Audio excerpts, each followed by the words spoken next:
they're not chanting Hare Krishna. So what are they chanting? Prabhupada said they're chanting money, money, money. So that's an indication that even though the Maha Mantra is coming out of our mouth, we could be thinking of something else, and therefore the Maha Mantra has a different meaning. So don't assume that when you're chanting Hare Krishna, it means Krishna, please engage me in your service. It could mean so many things according to what you're chanting.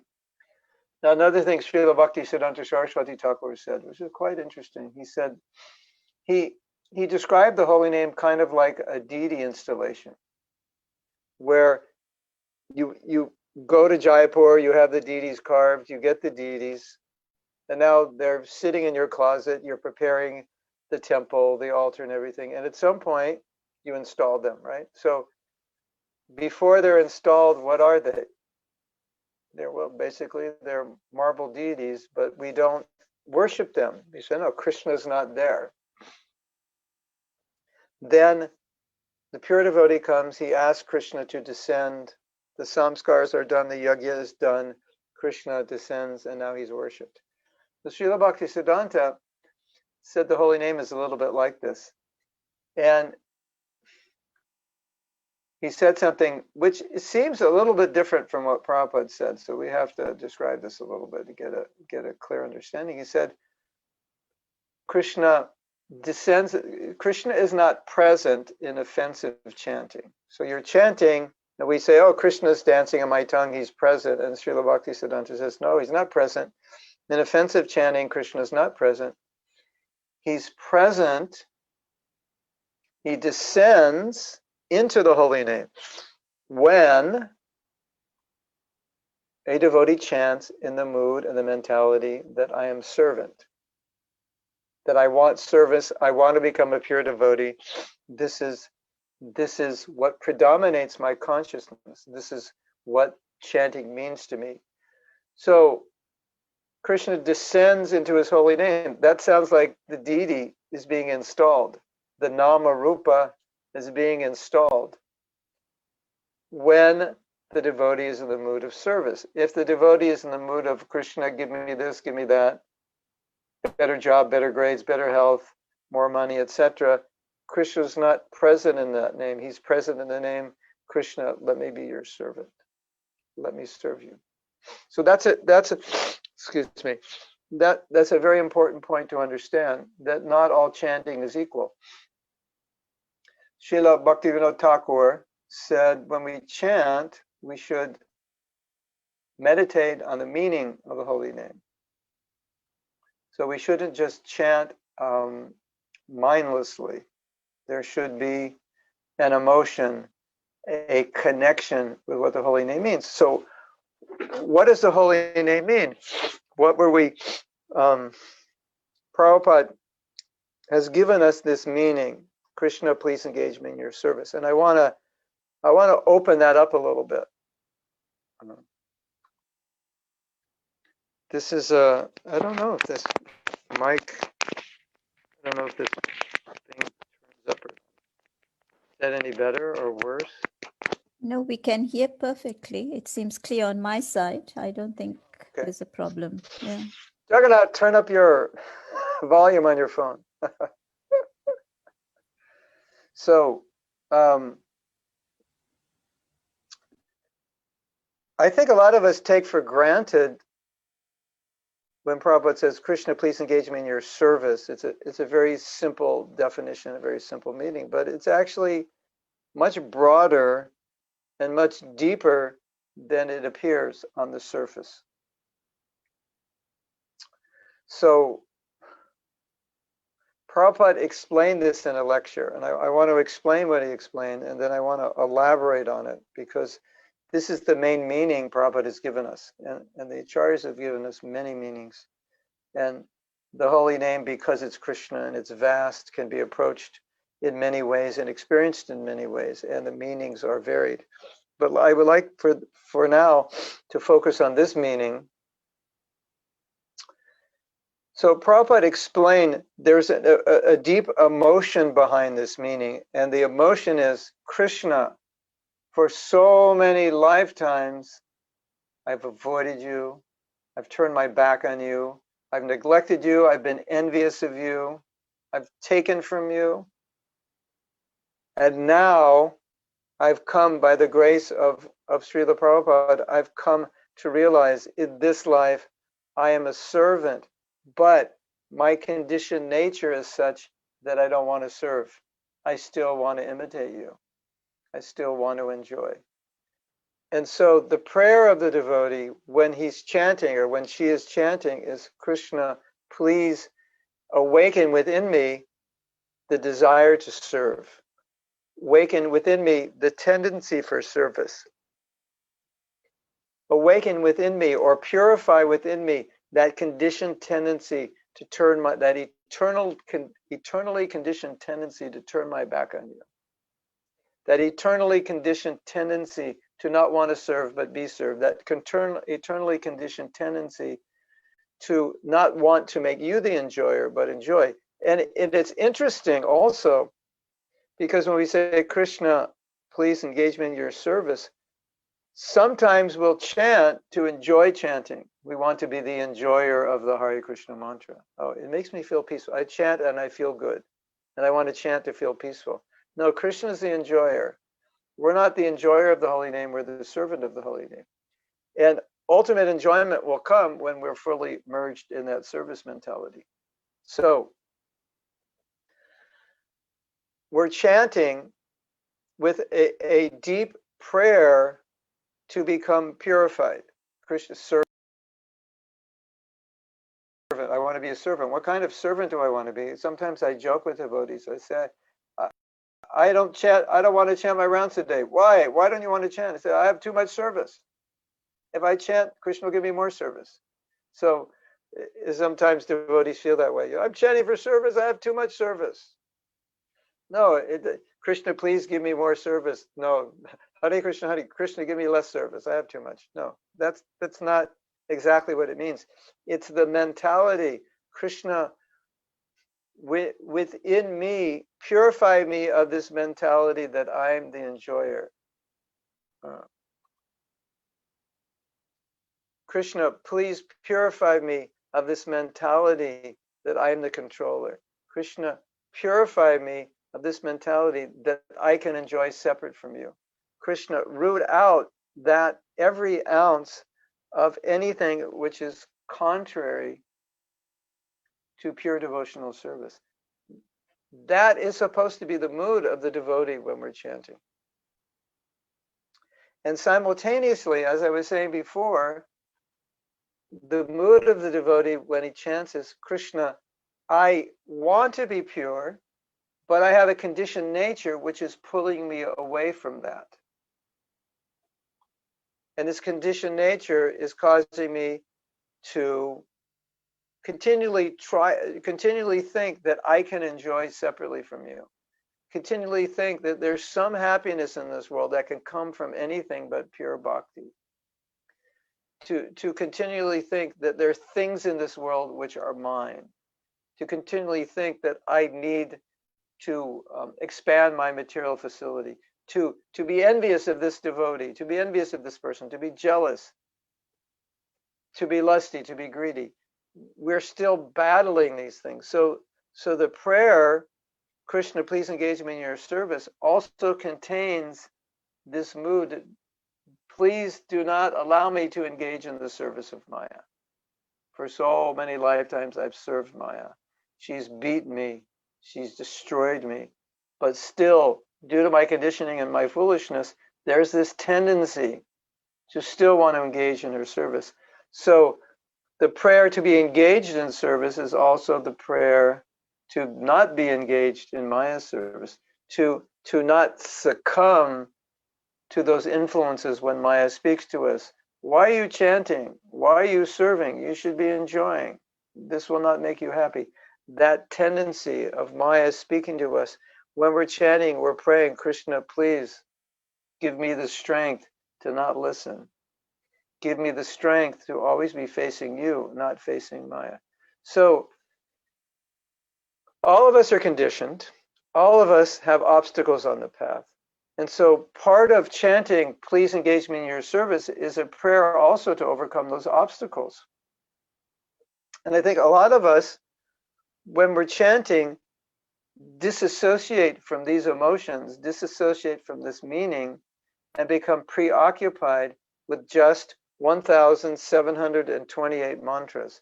And if I can chant 1,728 mantras, no matter how I chant them, no matter how distracted I am, no matter how I mumble them out of my mouth, no matter what else is going on around me that's distracting me, I think if I chant 1,728 mantras, that's 16 rounds, I'm good, I've done it, I've followed my guru. And we shouldn't think that way. Because when Prabhupada gave us the Hare Krishna mantra, and when Prabhupada asked us to chant 16 rounds, he's asking us to chant 16 rounds while we're experiencing and meditating upon and connected to this meaning, Krishna, please engage me in your service. Not just a blank, neutral nothingness, just get the Maha Mantra done. That is not the goal. The goal is not 16 or 32 or 64 rounds chanted in that way. The goal is connection. Service. When the service mood descends in the consciousness of the devotee, then Srila Bhaktisiddhanta says, then that's the real name. Without that service mood, without that prayer, without that connection, it's not the real name. It sounds like it. So now, I want to ask you a question. What is in your consciousness when you're chanting? What is in your heart when you're chanting? What is your, we could say, what is the meaning you're giving at that time? And you might say, the holy name already has a meaning. Yes, it does. But what meaning are you giving? Are you connected with that meaning? Or are you disconnected from that meaning? Are you giving it a meaning that it doesn't mean, that is not the real meaning of the holy name? So I think this is an important distinction. Now think about when you chant japa, what's going on in your heart? What is your emotion? What is your aspiration? Are you just thinking, well, my Guru Maharaj wants me to chant, or Prabhupada wants me to chant, so this is why I'm doing it? Okay, that's good. It's duty.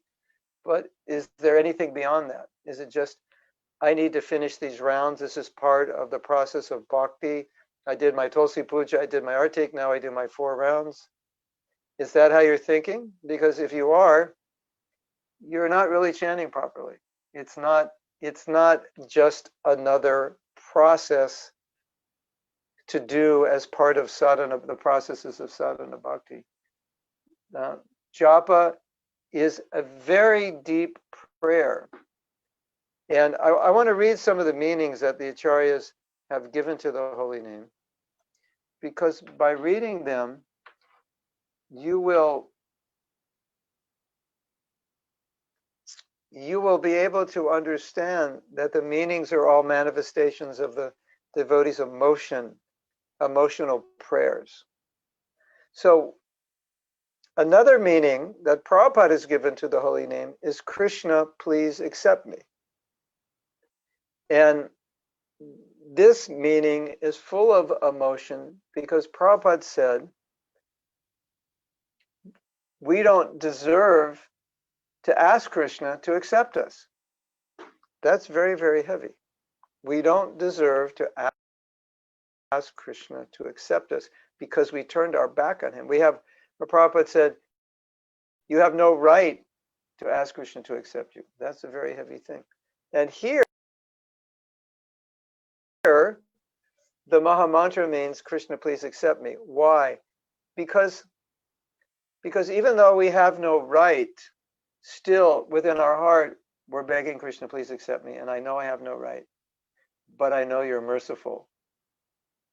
I have no right to be accepted, but I know you're merciful. So therefore I'm asking for your acceptance. So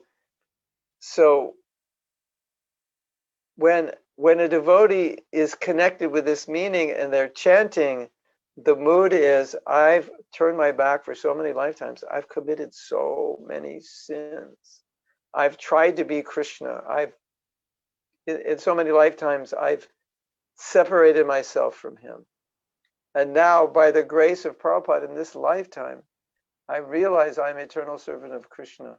I realize how I've turned my back against him. And some little seed of desire is there for reconnection. And Krishna, I'm approaching you with a straw in my mouth and utmost humility, knowing that I'm unqualified, but begging, please, please accept me. I want to be accepted in this relationship. I know I'm not qualified, but you're my life and soul. This is the most important thing to me. Could you imagine chanting 16 rounds like that?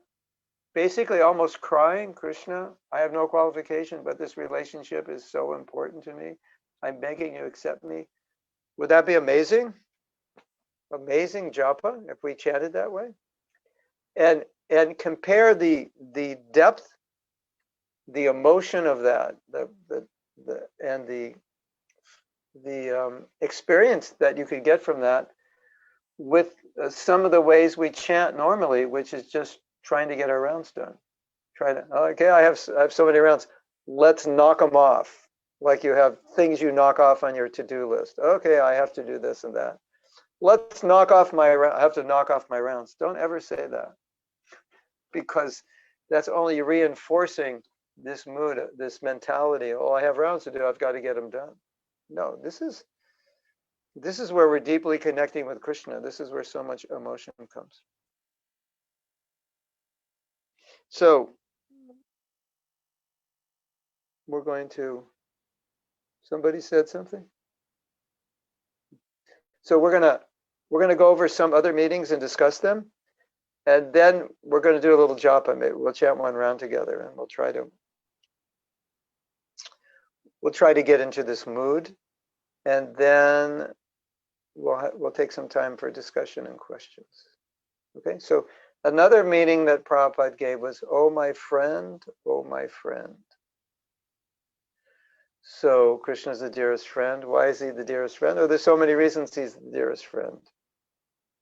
He's the only one who can save us. He's the only one who loves us. He's the one who's been with us since we decided to come here in this world. Krishna accompanied us as the Paramatma. He hears everything. He knows everything. He's our well-wisher. He's the fulfiller of all the desires. Who could be a better friend than Krishna? And devotees praying, "Oh my friend, oh my friend, I want to reciprocate. Krishna, you've given me so much. I want to reciprocate, please." And I just want to appreciate that you are so close to me. As Prabhupada said, closer than your jugular. Krishna is closer than your jugular vein. He's the closest thing to you. So I'm meditating on that. I'm experiencing that. And then the other thing that's that comes with a meditation like this, and it could come with the other meanings as well, is that I am now trying to develop a relationship with Krishna, and from his side the relationship is perfect, but from my side it's imperfect. So when I say, "Krishna, oh my friend," Krishna is the best friend, but what kind of friend am I to Krishna? His friendship is perfect. His love is perfect. But my love and friendship is not perfect. And that's what I'm working on. So I know it can make you feel kind of perhaps guilty or useless or whatever, but those emotions can empower your japa.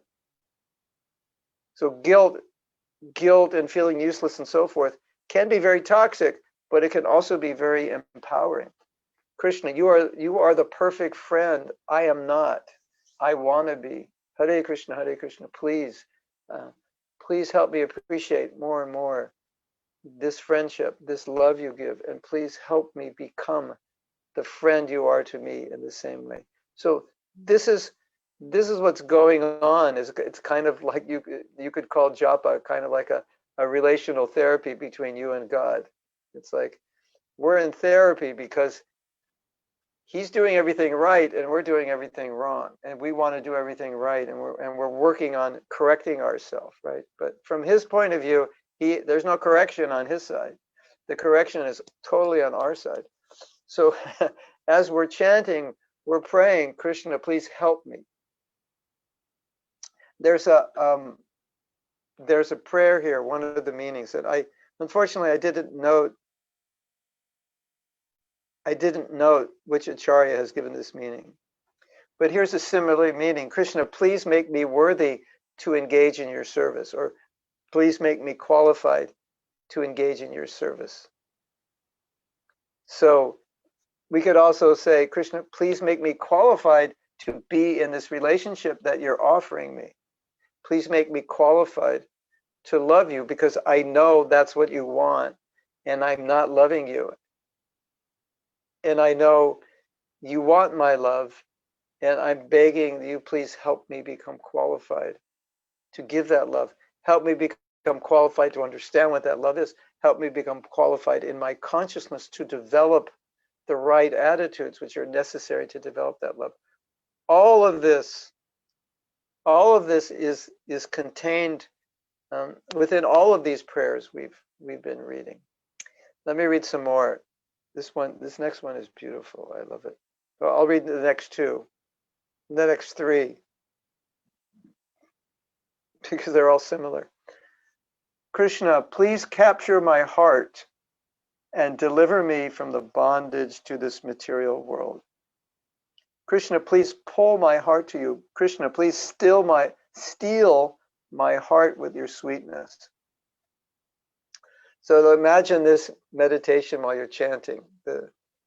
This great acharya is meditating when he's chanting, Krishna, please pull my heart to you, which my heart is so far. My heart is so connected with so many things other than you. Hare Krishna, please pull my heart so it can be one. Your desire can become my desire. Your pleasure can become my pleasure. Your displeasure can be my displeasure. Your wants become my wants. Please pull my heart to you. Please pull my heart away from everything that is not you. It's a beautiful prayer. Could you imagine chanting 16 rounds just completely absorbed in this meditation? Krishna, pull my heart to you. My heart is so far. Bring me together. Bring our hearts together. Hare Krishna, Hare Krishna. What a beautiful prayer. Capture my heart, steal my heart away from everything else. And the last one we read, steal my heart, capture my heart, steal my heart. How? With your sweetness. Allow me to become attracted to your sweetness, to your beauty.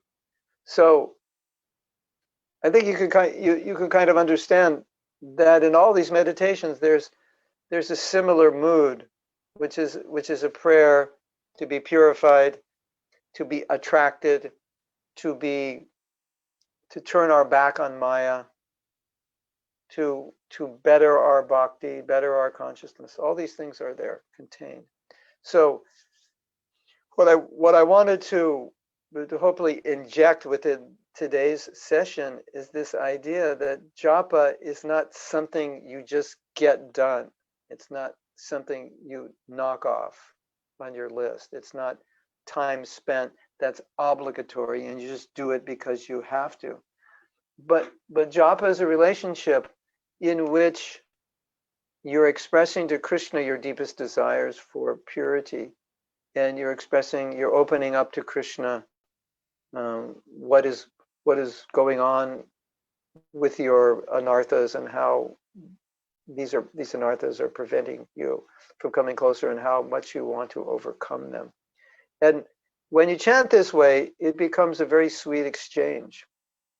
And you begin to realize that these 2 hours that I chant every day are the times where I open up my heart totally to Krishna. And it becomes such an important part of my day to be able to open up like this and pray to help me overcome the particular obstacles that I'm dealing with that day or that week or that month or this year. And to pray to be a better devotee, because then that mood, it vibrates throughout your life now. That my mood is, I'm a servant, I want to be a better servant, I want to overcome my anarthas. So that mood that you're creating during japa becomes your whole mood in life. It becomes your consciousness. And if your consciousness during japa is just, we just have to get this done, it doesn't have the same benefit. It doesn't create the same mood in your life. And in fact, it can, and I've seen this for some devotees, it can create this mood that japa, I just do it, I don't like it, it's just something I have to do. And to say that I have to do it is like saying I have to spend time with Krishna. That's offensive.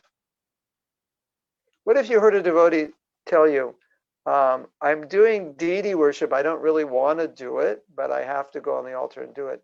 You'd probably feel like there's something wrong with that. That's not the right mood. But how many times have you heard devotees say, I have to chant my rounds, and you don't think anything? Think, yeah, you have to chant your rounds. It's what you have to do.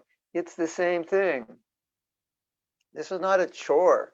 This is not meant to be a duty. This is meant to be a connection, a sweet connection of prayer, of opening up, of connecting deeply with the frequency, the vibration, the depth of the profundity. That's the depth of and the profundity of the relationship you have with Krishna and what the holy name does to connect you with that relationship. And then that becomes your meaning of the holy name, and that becomes your experience of the holy name, and it's a totally different experience. So what I was thinking, I think we have 45 more minutes. Is that correct? We're going to end 47 more minutes? That's absolutely correct. Okay, so what I'm thinking we can do now is engage in we'll chant around, and we will chant around in the mood of entering the meaning of the holy name. And so we've discussed some meanings here. And one thing I want to make clear is that the meanings are not limited to what I've read, because for you, in the particular situation you are in, at any particular time in your life, the holy name may mean something to you specifically. Something that you're dealing with, that you may need empowerment to do, or some situation where you're lacking faith and you may need more faith. Some situation where you're feeling there's a particular obstacle on the path and you need strength to overcome it. And so the holy name can mean that for you. Like when Prabhupada came to America, he was crying when he was chanting japa. And when asked why you're crying, he said, my spiritual master has given me a service that I'm unqualified to do. And I'm just crying, begging for the empowerment. So the holy name is your aid, it's your friend, it's your connection. And whatever it is you want to ask, you can ask. And if right now you're very clear that I need help in a certain way, then I would suggest during this japa, that becomes your prayer, that becomes your mood. If there's nothing that comes to your mind exactly, then I think we can go back to the first one. Krishna, please engage me in your service. Let me develop this mood of servant. Please help me overcome my conditioned nature, that nature that's pulling me away from you. Please forgive me for all the bad rounds I've ever chanted, for all the aparads I've ever made. Please forgive me for those countless lifetimes where I've turned my back on you. This general mood you can adopt. Now, the one thing that we shouldn't do, and the one mistake that devotees often make, is that they actually lose this mood when they're chanting because they're trying to remember what the mood is and what they're thinking. And that's not the way to do it. This mood with which you're chanting should be real for you. It should be something that before you begin chanting, you can just feel it, so you don't have to think about it. This is how I feel. I feel separated from Krishna. I feel that I want to be a pure devotee. You might say, what if I don't feel like that way? Well, then pray to feel that way. Krishna, there's something wrong with me. I don't feel that way. I want to feel that way. But we should all feel, and I think we all feel a little bit that way. So the idea of this is not that you have to remind yourself how do you feel, or you have to think, oh, I'm supposed to chant this way. It should be something that's real for you, that I am feeling the pulling of Maya. I am feeling the desire to connect with Krishna deeply. I am feeling some desire to become a pure devotee, to become purified. So these things should be just as you naturally feel, they should be manifest in your prayer, because the Maha Mantra is a prayer. And it shouldn't be a mental process that I have to think, what am I feeling? Or how am I supposed to feel? That's not what we're talking about. You should be connecting with the real feelings that you have. These are your real feelings. Connect with your real feelings. If Krishna were in front of you, what would you say? What would you ask him if Krishna? Now Krishna is coming in front of you in the holy name. Express that emotion, that prayer. What is it, Krishna, that I want to ask you? You know, one time Prabhupada said, Krishna, when you're chanting, Krishna's coming in front of you and he's asking you, what do you want? Because you're calling him. So now we're calling Krishna, so we express our desire through the holy name. So let's try that. And if you've never chanted this way, again, try to make this real, something that you feel deeply in your own spiritual life that you want, not something you have to think and remind yourself, or what did Mahatma Prabhu say that I'm supposed to think? No, not like that. But what do you actually feel? And what would you ask Krishna if Krishna's now coming to you? You're saying, Hare Krishna, Radha and Krishna are coming. They're saying, yes, what do you want? How can I help you? You're expressing that. And that becomes our connection, as Bhaktivinoda Thakur said, chant while meditating on the meaning of the holy name, which really means chant while feeling that. So we'll chant about a round, and I will stop you after one round, and then we'll discuss a little bit about this, and then we'll have some questions. Okay? Sri Krishna Chaitanya Prabhupada Shuddhaita Gadadhar Shri Gaur Bhaktivinoda. Hare Krishna Krishna Krishna Hare Hare Hare Ram Krishna Hare Krishna Krishna Krishna Hare Hare Hare Ram Hare Krishna Krishna Krishna Hare Hare Hare Ram Hare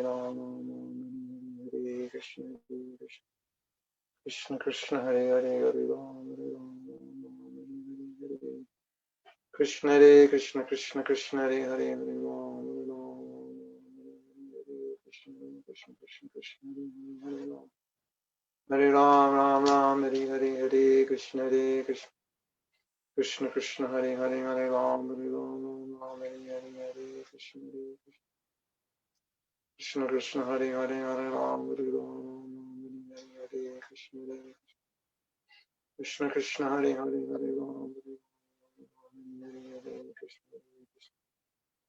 Krishna Krishna Hare Hare Hare Ram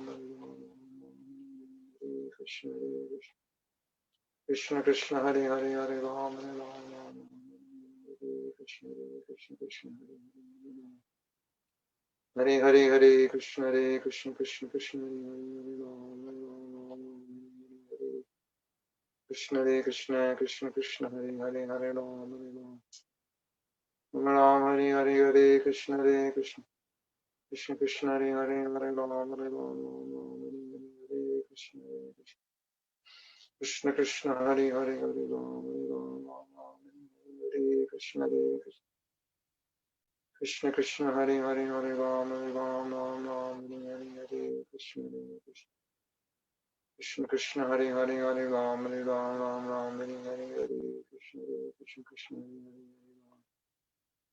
Hare Ram Hare Hare Krishna Krishna Krishna Hare Hare Hare Ram Ram Hare Hare Krishna Krishna Hare Ram Ram Hare Hare Krishna Krishna Krishna Hare Ram Ram Hare Hare Krishna Krishna Hare Hare Ram Hare Hare Krishna Krishna Hare Hare Hare Ram Ram Hare Hare Krishna Krishna Hare Hare Hare Ram Hare Hare Krishna Krishna Hare Hare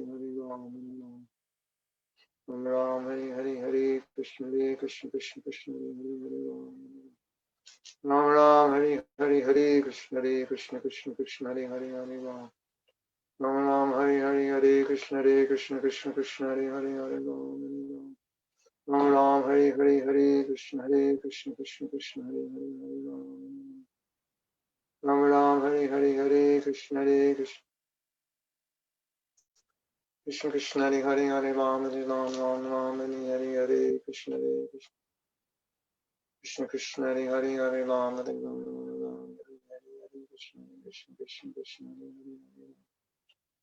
Hare Hare Hare Krishna Krishna Krishna Hare Hare Hare Ram Ram Hare Krishna Krishna Hare Hare Hare Ram Ram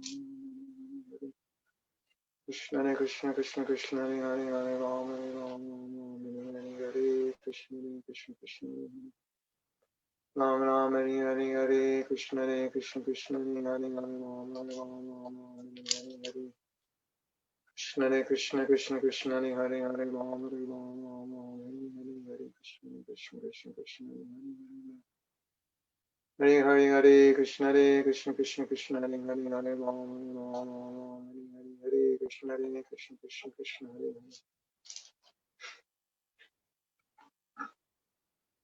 Hare Hare Ram Ram Hare Hare Hare Krishna Krishna Krishna Ram Ram Hare Hare Hare Krishna Krishna Krishna Hare Hare Hare Ram Hare Hare Krishna Krishna Krishna Hare Ram Ram Hare Hare Hare Krishna Krishna Krishna Hare Hare Hare Ram Ram Hare Hare Krishna Krishna Krishna Hare Hare Ram Hare Hare Hare Krishna Krishna Krishna Hare Hare Hare Ram Hare Hare Hare Krishna Krishna Krishna Hare Hare Ram Ram Hare Hare Hare Krishna Krishna Krishna Hare Ram Ram Hare Hare Hare Krishna Krishna Krishna Krishna Hare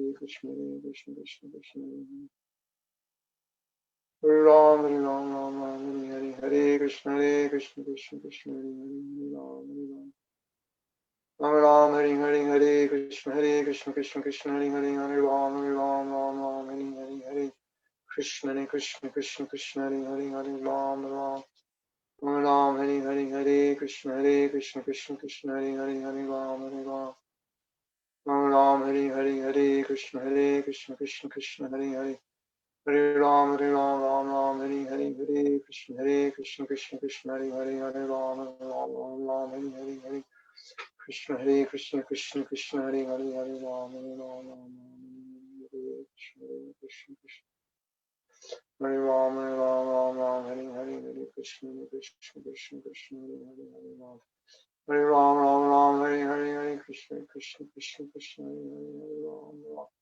Hare Ram Hare Hare Krishna Krishna Krishna Hare Hare Hare Ram Krishna Krishna Krishna Hare Hare Hare Ram Krishna Krishna Krishna Hare Hare Hare Ram Hare Hare Krishna Krishna Krishna Hare Ram Hare Hare Krishna Krishna Krishna Hare Hare Hare Ram Krishna Krishna Krishna Hare Hare Hare Ram Hare Hare Krishna Krishna Krishna Hare Hare Hare Ram Hare Ram Hare Hare Krishna Krishna Krishna Hare Hare Hare Hare Krishna Krishna Krishna Hare Hare Hare Ram Hare Hare Krishna Krishna Krishna Hare Hare Hare Ram Hare Hare Krishna Krishna Krishna Hare Hare Hare Ram Hare Hare Krishna Krishna Hare Hare Hare Ram Hare Ram Hare Hare Krishna Krishna Krishna Krishna Hare Hare Hare Ram Hare Hare Krishna Krishna Krishna Hare Hare Hare Ram Hare Hare Krishna Krishna Krishna Hare Hare Hare Ram Hare Hare Krishna Krishna Krishna Hare Hare Hare Ram Hare Hare Krishna Krishna Krishna Hare Hare Hare Ram Hare Hare Krishna Krishna Krishna Hare Hare Hare Krishna, Krishna Krishna, Hare Hare, Hare Rama, Hare Krishna, Krishna Krishna, Krishna Hare Rama, Hare Rama, Rama Rama, Hare Hare, Hare Krishna, Krishna Krishna, Hare Hare, Hare Rama, Hare Rama, Rama Rama, Hare Hare, Hare Krishna, Krishna Krishna, Hare Rama, Hare Rama, Rama Rama, Hare Hare, Hare Krishna, Krishna Hare Hare, Hare Rama, Hare Rama.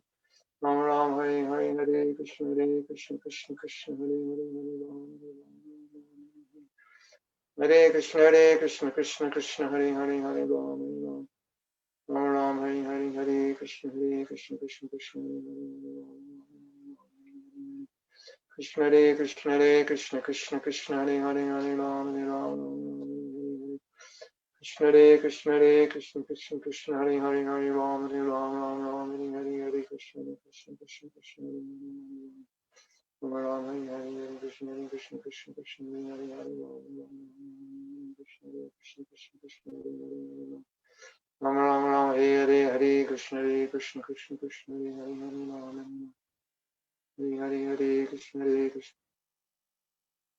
Krishna Krishna Hare Hare Hare Ram Hare Krishna Krishna Krishna Hare Hare Hare Ram Ram Hare Hare Krishna Krishna Hare Hare. So now what I'd like to do is ask some of you to share. Now, the way we'll do this, I'll have to ask the moderator if you can, like, when people raise their hand, if you could call on them and they can unmute themselves, or you can unmute them, and then they can share. And what I'd like you to share is what meaning or what mood, what was your mood, what was your prayer, and how did this go? Did you find it was helpful, or did you find it was difficult? And if you found it difficult, in what ways? What were your challenges? And so there's no right or wrong answer to this. This is just a sharing for the sake of discussion.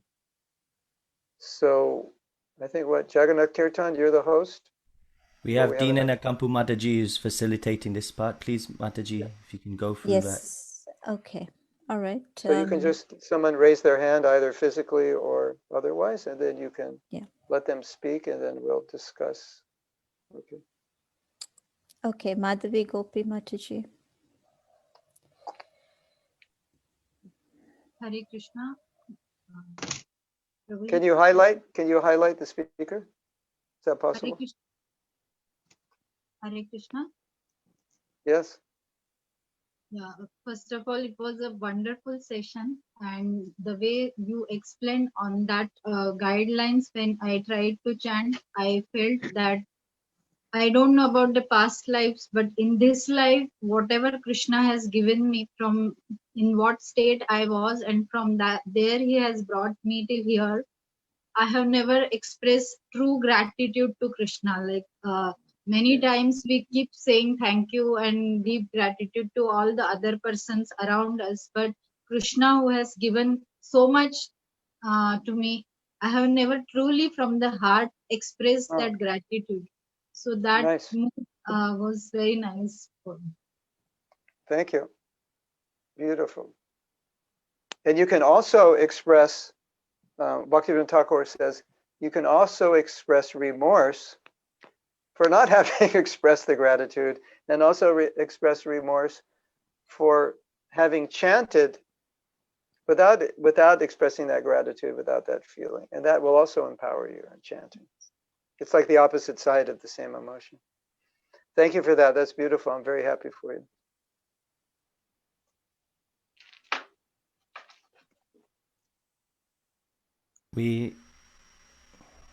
Next, Neelam Mataji.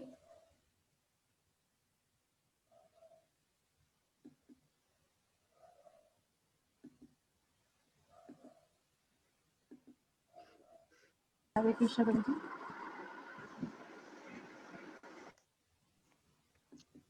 Hare Krishna, Prabhuji. Please accept my obeisances. When I was chanting right now, I felt very light, because what I experienced that as we have taken the vow that I'll be doing these rounds. So in the morning when we do, we have that pressure in our mind, that in my mind, that yeah, I have to complete these many rounds so that I can, in the morning, so that my regular routine will disturb to, to complete the rounds maybe then in the afternoon. But right now when I have already completed my vow of today that I have to complete that much prescribed rounds, so I was feeling very light. But yes, the points which you discussed, that you can pray this way, you can pray that way, I just when I chant, I just I'm just able to connect engage in his service. That is the thing which always strike me. And it's a very short period of a few seconds that I'm able to concentrate, and the next moment again the mind starts wavering. So that's a very difficult thing to control, and it's very disturbing also. I feel bad that why can't I control my mind for a longer period. So what is the way out? How can we help ourselves with this? If you focus on connecting with the meaning and then focus on experiencing the emotion of that meaning, the more you get into that, the more you will see that your mind will support. Because when emotion is strong, then the mind just supports that emotion. The mind will take a background. It will go behind. And usually if you'll notice, when you get distracted when you're chanting, your emotional state lessens.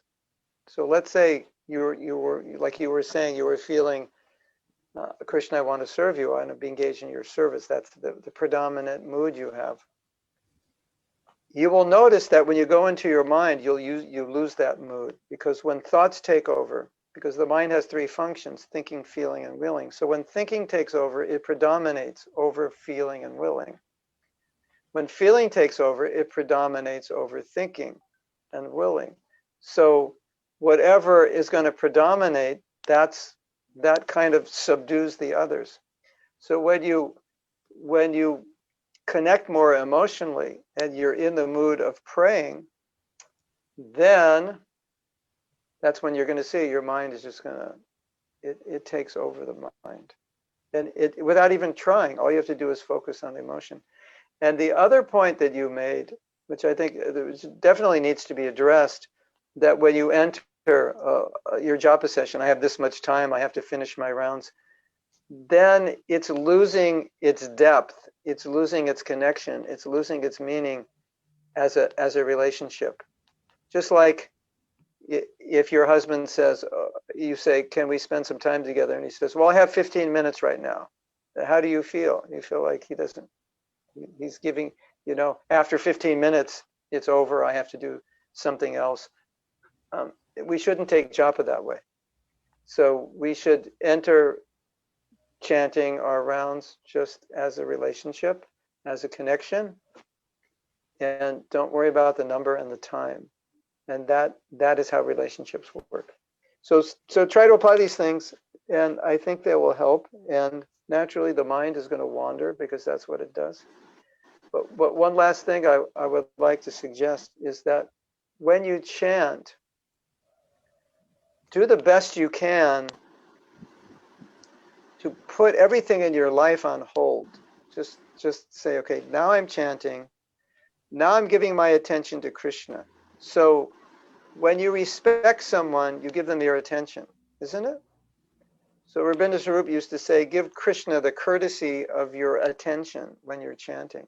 And it's a nice meditation to think about. Okay, now I'm chanting Hare Krishna, but am I giving Krishna the courtesy of my attention, or am I putting my attention somewhere else? And if I'm putting my attention somewhere else, that means I'm not giving Krishna the courtesy of my attention, which means I'm not really fully present to my japa, which means I'm not really fully chanting. So before you begin chanting, try to meditate on this. Now, during this time, I'm giving Krishna the courtesy of my attention, which means I'm taking my attention off other things, which basically means all the things in my life, I'm not going to give attention to those. And so that's a big problem when we're chanting. Our mind starts drifting with its attention onto things which in our life. And mind control doesn't mean just controlling your thoughts. It means controlling where you put attention, which thought you put attention on. So this is a huge challenge for all of us. And a lot of us, when we're chanting, we have our minds fully engaged in our lives. They're just going like they always go. Just, I have to do this, I have to do that, then I'm going to do this and that, and I have this idea, and I didn't finish this yesterday, and I have this anxiety that I'm worried about, and I have, how am I going to do this? And the mind is just going. And then we begin chanting, and we wonder why is our mind distracted while we're chanting? Because you're not stopping that to give your attention to Krishna. Just like if you say, Mahatma Prabhu, I want to talk to you, and I'm right in the middle of something, I'll say, okay, just give me a minute, let me finish. So I can put it all aside, and now I turn around and say, okay, now I can listen. So when you chant japa, you just have to put everything aside, just like you would put it aside to focus on a conversation, and then give your attention to Krishna. And you'll find it now less of a challenge with your mind wandering, because you've kind of put that aside. And when we don't put it aside, then the mind's just going to wander, because we're still engaged in our life while we're chanting. It's like we're in two lives. And so you can't chant and be in your life. You got to either be in your life and stop chanting, or chant and drop your life. And your life will be there later. When you finish your rounds, don't worry. Your life's still there. Your house will be there, your car, your husband, your wife, your family, your bank balance, it'll all be there. But when you're chanting, just drop it. Because if you don't, you'll be chanting Hare Krishna, and it'll be going, hey, you know, what about this? What about that? What about this? You forgot to do this. What about this? And you have to go, shut up, go away. I'll come back to you later. And if you don't, it's going to ruin your job. It's just going to take over, and your rounds are just going to be absorbed in thinking. Even thinking about service. Just think about your relationship with Krishna. So try these things, and I think you're going to notice a big difference. Is that Thank okay? you so much. Yeah, You're it's welcome. very helpful. I'll keep these things in mind. Okay. Thank you so much. You're welcome. Acharya Ratnapur.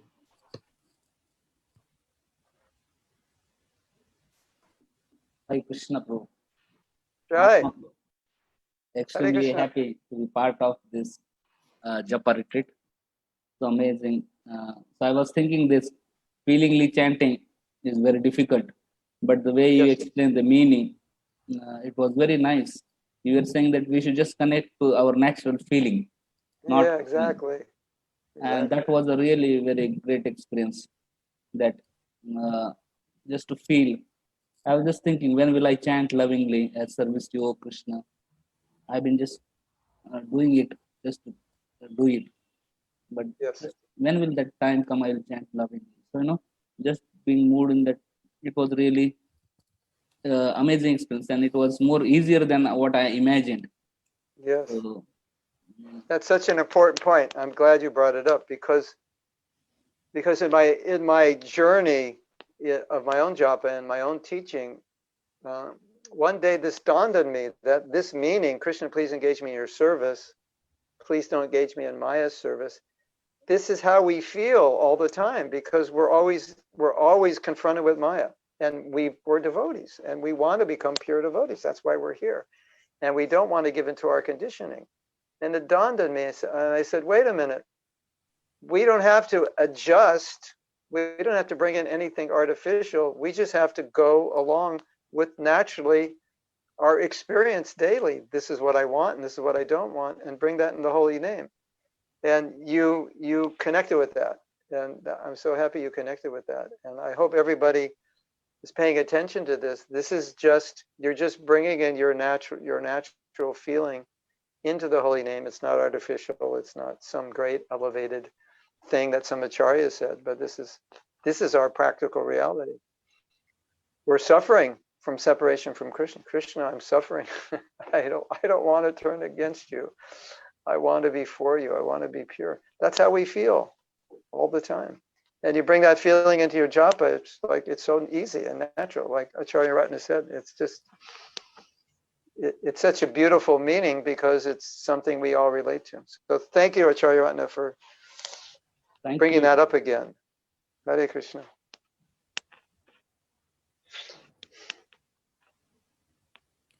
Ajay Gauranga Prabhu.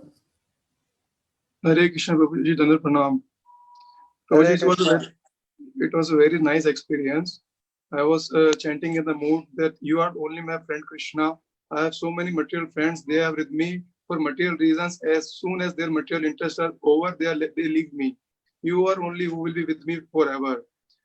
Whatever you have given me, please engage me in a service with in the condition which you have put me. Please engage me in that condition with you.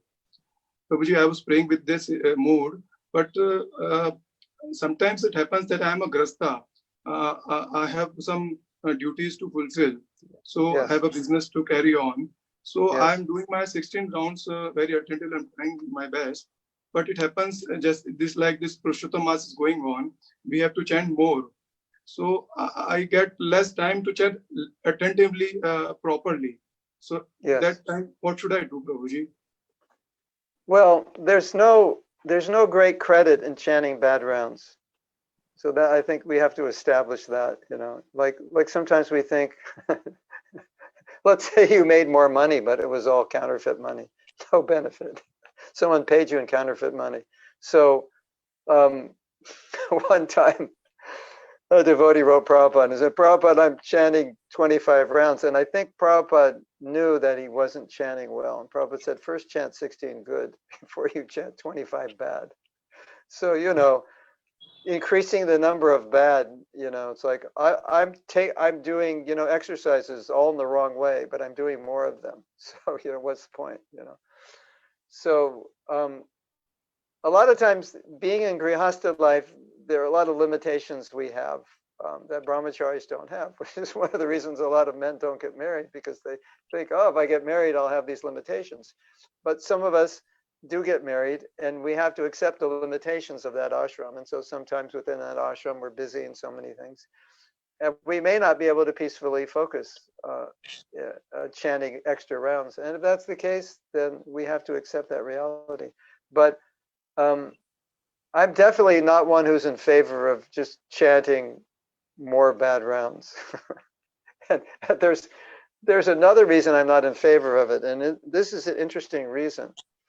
Because I've realized that however you chant, it's creating a habit. So if you chant good rounds, you'll tend to chant good rounds every day. If you don't chant good rounds, you'll tend to be bringing in those bad japa habits every day. So if I'm trying to chant extra rounds, but I'm not in a situation where I can chant them well, I'm starting to cultivate some bad habits. Like I'm just chanting and I'm distracted, or I'm talking to someone, or I'm not really expressing the mood of the holy name. And then I'm doing that consistently, it creates some samskar in the heart. And so it can affect my 16 rounds if I chant extra. So I chanted good 16 and bad, another 8 bad, or another 9 bad. But those 9 bad can have an influence on your good 16 because you're developing bad habits. So it's something to consider. I'm not saying for everybody that's true, but I think it's something to consider, because if I'm used to chanting and being distracted under the excuse, well, it's over 16 and this and that, I might start getting distracted with my 16 because it's become a habit. So be a little careful about developing habits like that. Thank you, Prabhuji. Thank you so much. You're welcome. Thank you for chanting nicely. There's a question from Sadhna Mataji, and she wants to know, I try to think like paying gratitude to Krishna, when in this thinking, I may lose the words from the mantra. Yeah. So how can I come out of this dilemma? Don't think, sadhana, feel. Because when you feel, then you'll connect with the holy name. But if you think, you're disconnected. Thinking actually disconnects you. But feeling connects you. So, as Prabhupada said, Hare, oh Radha, oh Krishna. So it's a prayer. So you don't think a prayer, you offer a prayer with feeling, right? Like you imagine you go to the deities to offer your prayers, right? It's a very emotional experience. You're offering your heart. Krishna, please, this and that. So that's how you should approach it. Just like you approach the deity, approach the deity of the holy name, not thinking the prayer. They're actually just thinking the prayer is maybe preliminary activity. Okay, this is what I'm feeling. This is what I understand. So I want to pray. But then it has to be brought into the heart and become a feeling. And the first japa retreat that I went to, Ravinda Swarup was there, and he spoke a little bit, and he said something I really liked. He said, to chant Hare Krishna, you don't need your mind. And I thought, well, that's a relief. I can just, when I chant japa, I can just put my mind in the dustbin for a while, and then I can pick it up later. Just take your mind, pull out the plug, turn it off, whatever, and then just chant. And so not only don't you need your mind, of course you need your transcendental mind, but you don't need your material mind. So I think that's important. Leave your material mind behind, and the spiritual mind is full of emotion for Krishna and full of thoughts of Krishna Leela. So that you can bring. And if you're not ready to be absorbed in Krishna Leela when you're chanting, at least bring your emotion, bring that part of your mind into it, and then you'll be okay. Is that all right? Thank you. Thank you so much. Thank you. Yes. You can try that and see what happens. Sure. She's listening, but she's a bit shy, so. Oh, okay. She's listening. Yes. Padma Maliko next. Hare Krishna, Prabhuji. Jai. Thank you so much for your wonderful one-round experience today on a practical level. But my question stays there. We do chant with this feeling. During our 16-round quota, we are sometimes conscious and live with this feeling that we have to be really connected and emotional. Yes. But then it's just sometime. It doesn't stay all the time. And that's where we get sometimes we chant consciously and then we are not conscious, and then we start thinking, I'm not conscious, I'm not conscious, I'm not conscious. Then we end up missing some names, syllables of the mantra. Of course, the feeling is lost. So can you please help on maintaining it every single time we chant? Something more practical. There's two things that you can do. One thing that I have noticed in myself and others is that when we made an intention to improve our japa, we became aware when we were distracted as it was happening. When prior to that, we would be distracted for rounds until we realized that we were distracted. But when this intention to improve or the realization of how japa should be done became very clear, that I don't want to chant any rounds unless I'm really present to the holy name.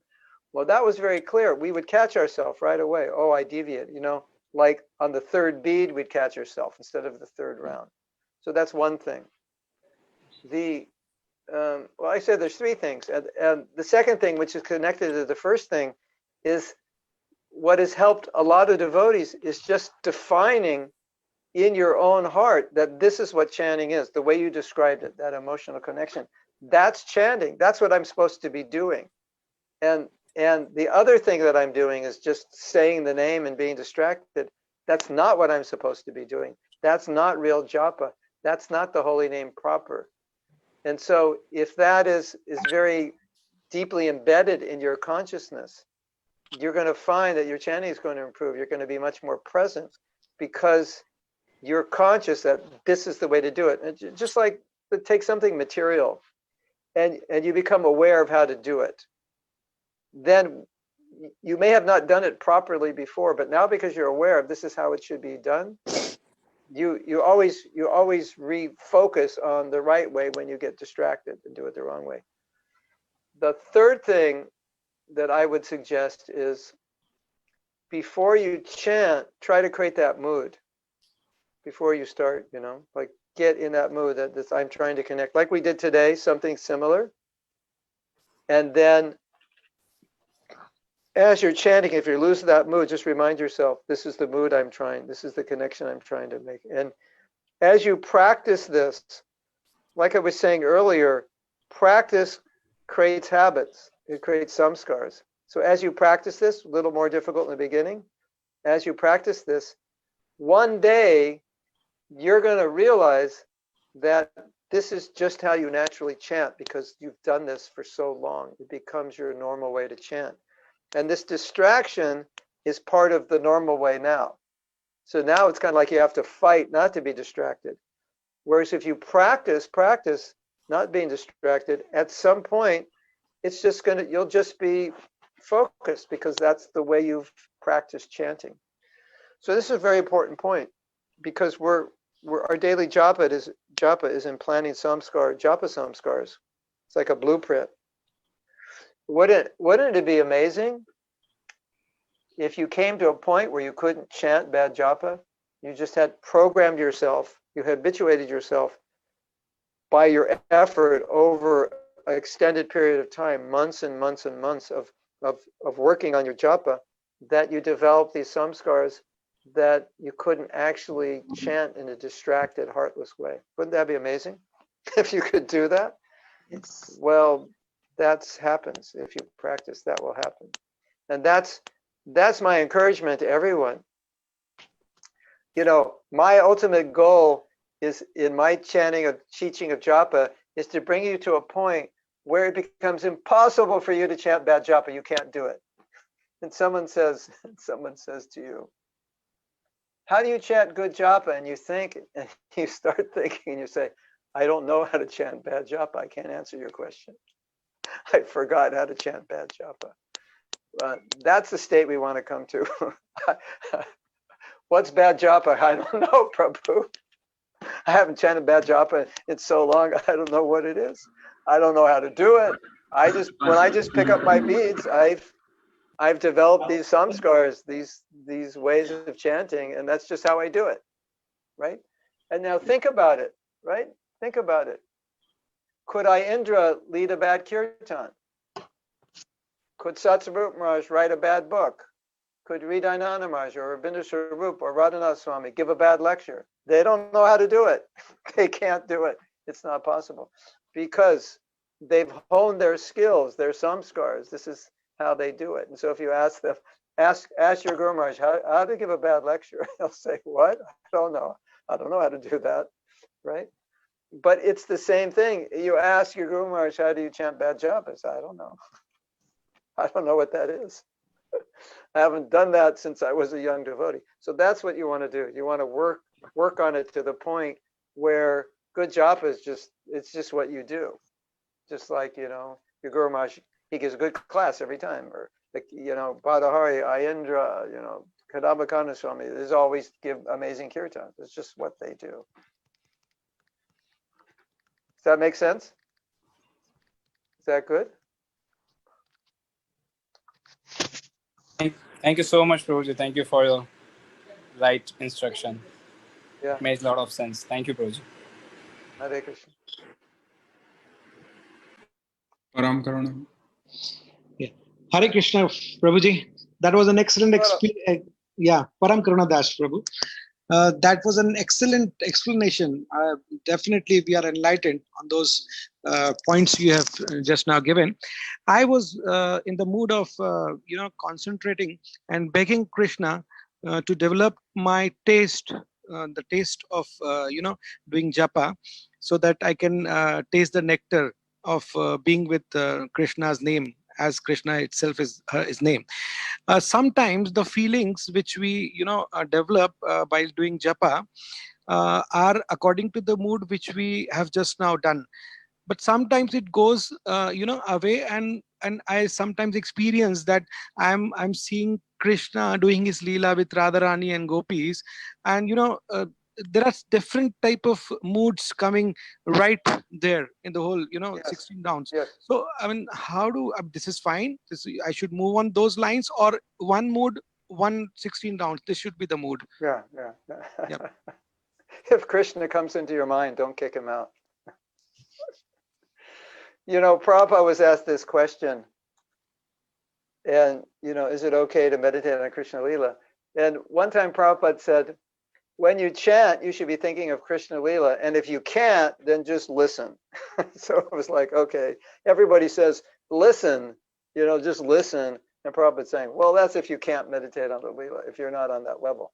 But he also said that it shouldn't be artificial, because sometimes devotees will like kind of force themselves to think of the Leela, it's not natural. So they're trying, Hare Krishna, Govardhan Leela, Hare Krishna, Hare. I got to think of Govardhan Leela, Hare Krishna, and Krishna lifting Govardhan. No, and Prabhupada said, not like that. He said, if it's naturally coming, yes. If it's not naturally coming, then you hear it, or you chant as we're talking. You meditate this way. But I find that this emotional approach, connection with the meaning and connection with the Leela, they're very close, because there's all kinds of emotion in connecting with Krishna. And if those Leelas naturally manifest, which they will, especially if we're hearing them regularly, a lot of devotees say, he said, if I read Krishna book, it helps my japa because I'm thinking of those Leelas. So Guna Rupa Nama Leela. So Nama, it starts with Nama, and then as you progress in your meditation, you'll think of Krishna's qualities, Nama, Rupa, Guna, and then the Leela. So Prabhupada said it's natural that And the other thing that the Acharyas say is that within the Nam is the Guna, the Rupa, and the Leela. So it's already there. It's just we don't see it. It's not like it's like, oh, now the Rupa manifested, now the Leela, now the Guna. No, they're all there. It's just it's manifesting to us at different levels of purity. But when you say Krishna, that means not only Krishna, it means all the devotees. Prabhupada said once, all the devotees are there also. Krishna's always with devotees. So you're feeling separation from devotees. Prabhupada said, no, you're chanting, I'm chanting, we're all together. But we may not realize all these things yet. But it's interesting. It's there. Krishna's Leela is there. And then the Acharyas say, well, sometimes you'll see a devotee crying when he's chanting. You say, why is he crying? He said, because he's seeing the Leela and Krishna's leaving, so he's crying. And then Krishna's coming back and he's happy and he's laughing. But then the Acharyas say, but the next stage is not that you'll see the Leela, you'll be in the Leela. So you're chanting and now you're not watching the movie, you're in the movie. You're one of the actors. So that'll be a nice japa. And then you wonder, how could Takaharidas chant 192 rounds a day? That's 22 hours. Well, if you're in Krishna Leela, you could do it also. You wouldn't want to stop, right? Hare Krishna. Yeah, Hare Krishna. Thanks. That was an excellent explanation. Thank you. Okay, so Mahatma Prabhu, we just have over a minute left, and I'd rather take that minute to thank you properly. You're welcome. So I really want to thank you. It was thoroughly motivating and an absolute practical session. And I know, I'm from Cape Town, so I know that you do japa sessions and you do japa workshops, and basically it was a no-brainer that we had to have you here today. And I recall one session when somebody had asked, why 5 days, why 7 days? And you had said that we need the time to make a breakthrough in your japa. Yes. And what I want to say today is that, and I'm hoping I'm speaking on behalf of everybody, that we have hopefully definitely made some breakthrough today, just in this 1 hour, 15 minutes. And I want to thank you on behalf of the Kirtan Ministry and on behalf of the World Holy Name Committee and in behalf of all the participants. I thank you for joining us, inspiring us, and I'm going to unashamedly beg for your blessings that we never ever think we have to chant japa ever again. You don't have to chant. You don't have to. This is the last thing we want to say. You don't have to chant. It's the greatest gift we have. Never say I have to. Always say I love to. I get to. I'd love to. Thank we you. all love. Thank you so much. If you want to take this further on my website, mahatmadas.com, there's a lot about japa and other things that can help you if you're interested. Thank you very much. Thank you. Hare Krishna. Hare Krishna. Nice to see all of you. Hare Bol. Gaura Premanandi. Hare Hare Bol. Gauranga. now I'm on my phone and I'm usually on my computer, so I'm trying to figure out how I hit the leave. Yeah, okay, let me get it ended. I don't know how to end myself. I think just leave the lecture and we'll end it. No problems. Yeah, I don't know how to leave. Right now I'm looking at everybody. How many devotees? How many devotees came? Nobody wants to leave. Nobody That's wants Yeah, to leave. looks like it, they just don't want to leave, but we have the next session starting with the Dubna Maharaj. So I have to leave, or you have to. I'll just turn my phone off. From this point.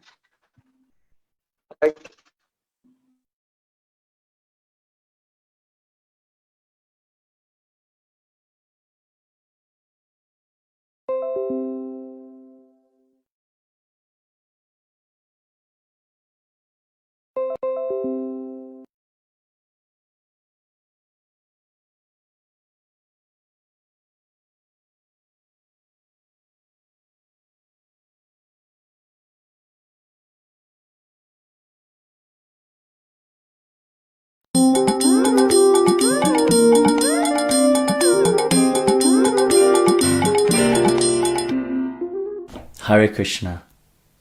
And now we have Holy Name in Bhagavatam with our special guest, His Holiness Prabhupada, and our initiating guru in our ISKCON movement. He is our Kirtan gem, and he circles the globe, spreading the glories of the Bhagavad Gita and introducing people to the world of Kirtan. So now, without further ado, let's welcome His Holiness Indradyumna Swami. Hare Krishna, everyone. I'd like to begin by thanking the organizers of the World Holy Name Festival, taking place between the 17th and the 23rd of September 2020, for this opportunity to participate by giving a discourse, a lecture on the glories of the holy names. I have chosen Srimad Bhagavatam, second canto, first chapter, text number 11, to speak on by the mercy of Srila Prabhupada. Om Namo Bhagavate Vasudevaya. Tan nirvidya mananam ichatam akuto bhayam yoginam nripanirnitam harir nama nukirtanam.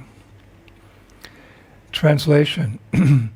O King, constant chanting of the holy name of the Lord after the ways of the great authorities is the doubtless and fearless way of success for all, including those who are free from all material desires, those who are desirous of all material enjoyment, and also those who are self-satisfied by dint of transcendental knowledge.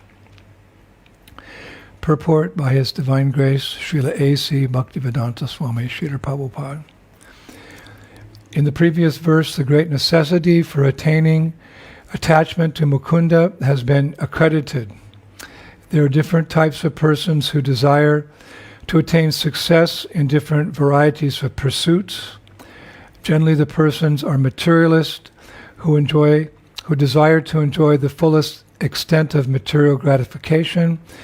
Next to them are the transcendentalists who have attained perfect knowledge about the nature of material enjoyment, and they're thus aloof from such illusory way of life.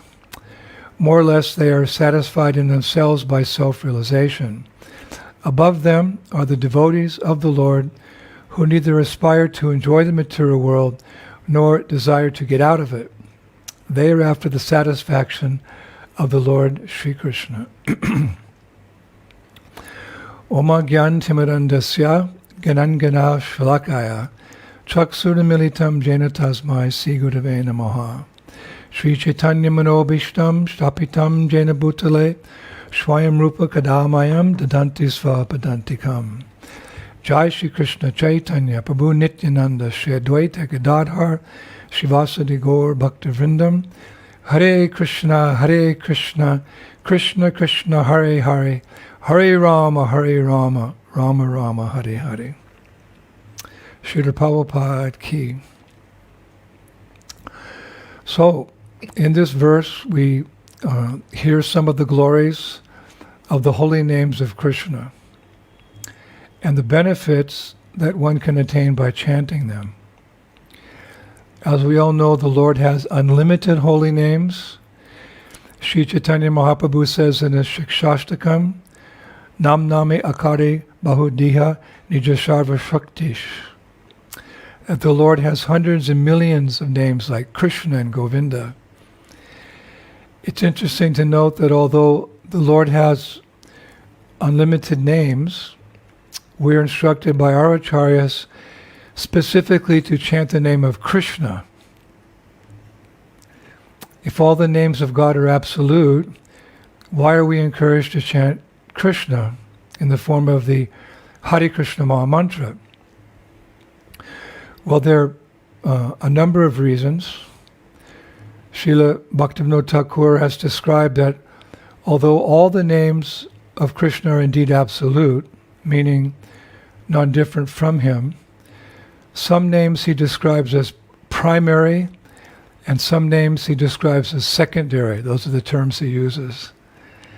Another way to say this is that some of the names of God are of utmost importance and some may be of lesser importance.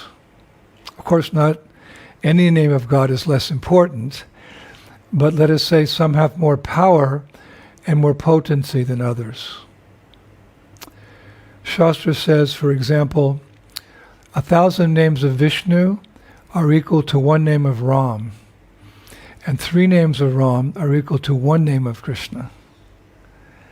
So Srila Bhaktivinoda Thakur writes that the secondary names describe the greatness of God, like Mahavishnu, it's the name of God, the great Vishnu, or we say Paramatma, meaning the super soul. Or in other spiritual traditions, like in Islam, they say Allah, Allah Kabbalah Hamdulillah. Allah means the great one. Or our Buddhist friends, they have the name Buddha means the enlightened one. So such names indicate the power, the majesty, the awesomeness of God, which is fine.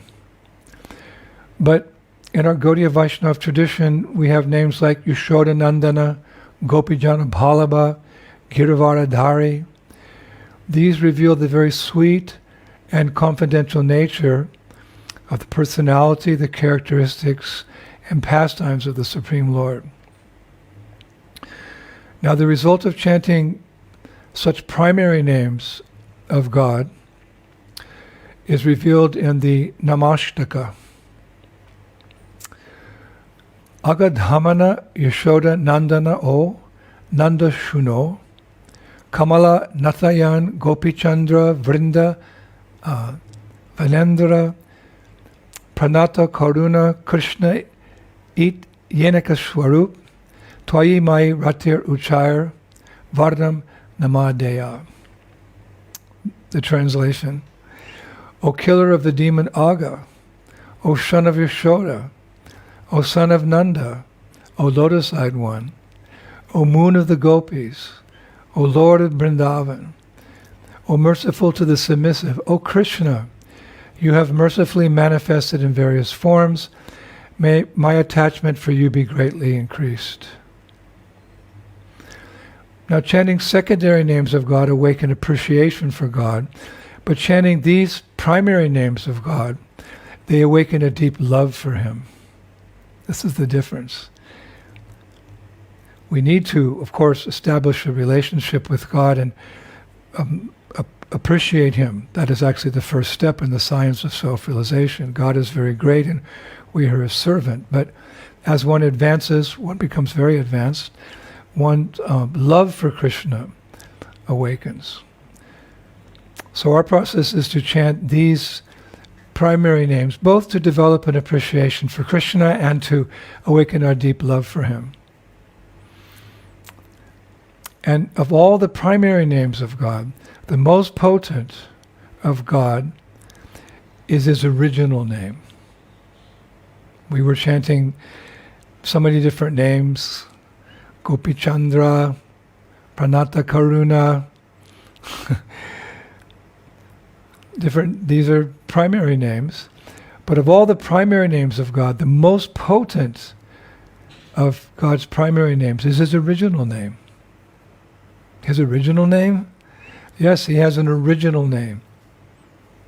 A name he's known by in his hometown, the village of Vrindavan. Generally in Vrindavan they refer to God as Krishna. This is his original name. This is not just our opinion because we're Krishna Bhaktas. It's an actual Shastric injunction that Krishna is the original name of God. In his commentary on the Sri Vishnu Sahasra Nam Stotra, or the 1,000 names of Vishnu, Sri Baladev Bijabhushana, one of our great acharyas, he says, and I quote, "Of all the names of the Supreme Personality of Godhead, Krishna is the most important, as the Lord himself has confirmed. My dear Arjuna, Krishna is the most important of all my names." So beautiful. It's also considered the most important name of God because it comes from the most important planet in the spiritual world. There's unlimited planets in Vaikuntha, which is the spiritual world, meaning that place where there's no anxiety. But within that unlimited realm of spiritual planets, where the Lord resides in his different expansions, Shringa, Vamana, etc. The topmost planet is Goloka. Go can be taken to mean cows. Thus, Srila Jiva Goswami calls Goloka the planet of cows. There, the Lord of all creation is a cowherd boy, and his devotees enjoy very intimate, loving dealings with him. Elsewhere in the spiritual world in Vaikuntha, he's a king. But aside from a king's few wives and family members, his relationship, a king is, with everyone else, is fairly limited. So in Vaikuntha, the relationship with God, or Krishna, Narayan specifically, is one of great awe and veneration. Awe and veneration,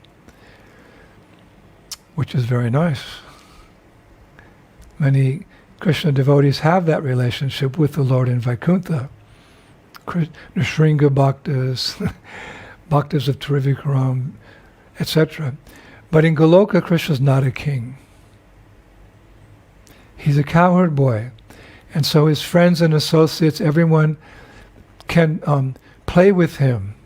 They can dance with him. They can eat with him. This is the special mood of Vrindavan. There's no Aishwarya Bhav. There's only the intimacy of love. So the name Krishna is the primary name of the Lord in his original. It's his original name. And by his causeless mercy, that name of God, Krishna, it descends as a veritable incarnation in the age of Kali.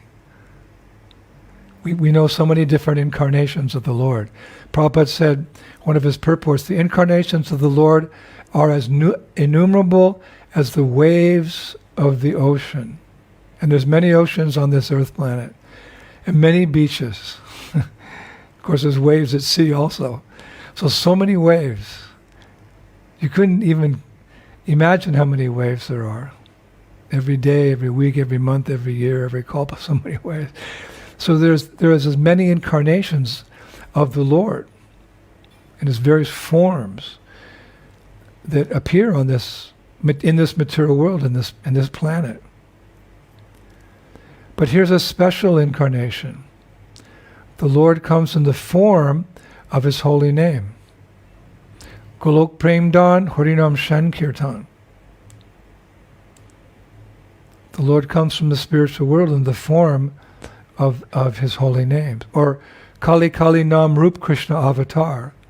Specifically in the age of Kali, the holy name descends as an incarnation.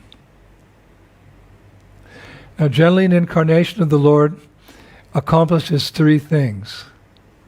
Krishna says in Bhagavad Gita what incarnations do. Paritranaya sadhanam, vinashaya shuduskritam, dharma samstapanartaya, sambhavami yuge yuge. From the lotus mouth of the Lord. To deliver the pious and annihilate the miscreants, as well as to reestablish the principles of religion, I myself appear millennium after millennium.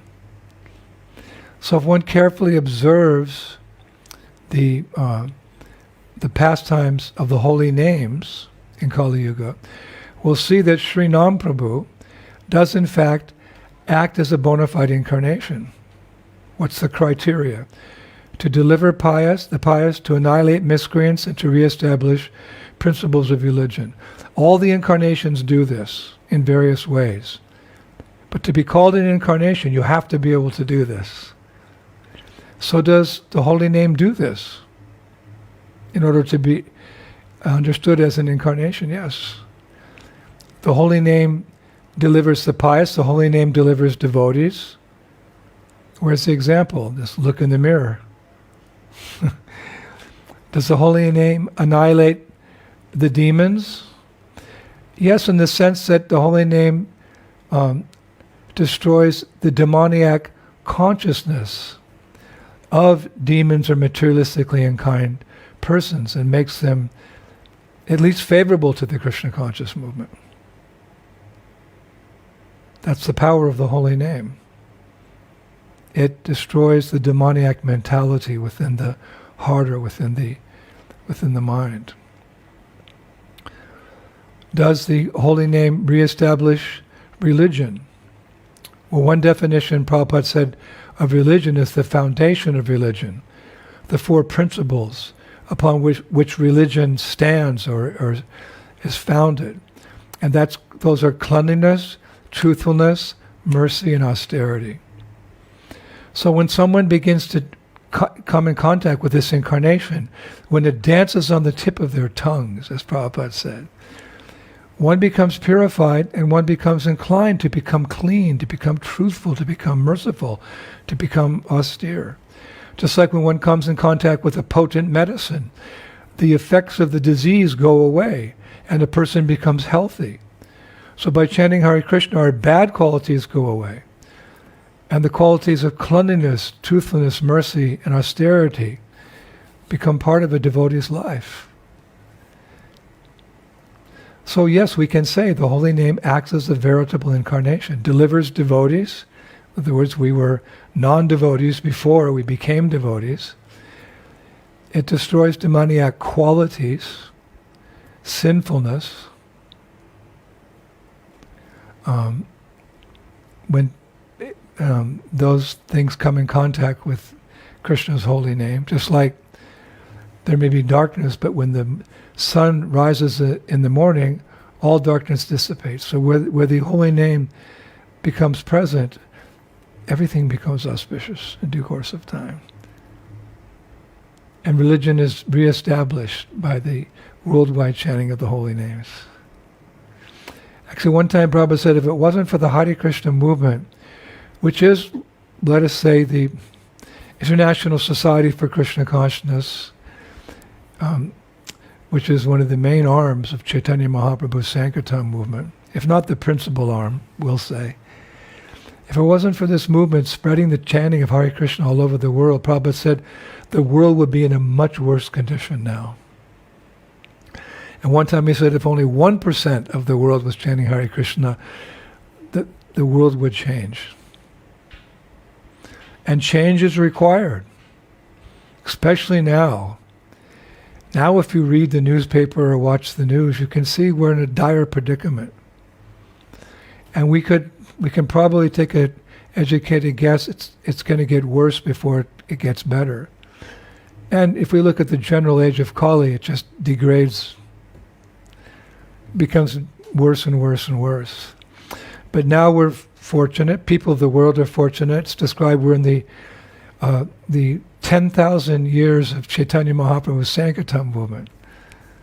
That's a good chunk of time. We can make the world a better place. But if you want to make the world a better place, you got to make yourself a better person. And the best person amongst all are the Vaishnava devotees of the Lord. They're beyond ignorance, passion, and even mundane goodness. They live in Suddha because they're always chanting. Prabhupada said, if you've got time, chant Hare Krishna. We take every opportunity because we know life is short and then you die. So we don't waste time with frivolous activities. We don't let ourselves become distracted by things that are not favorable to Krishna consciousness. We do that by keeping in the association of other devotees.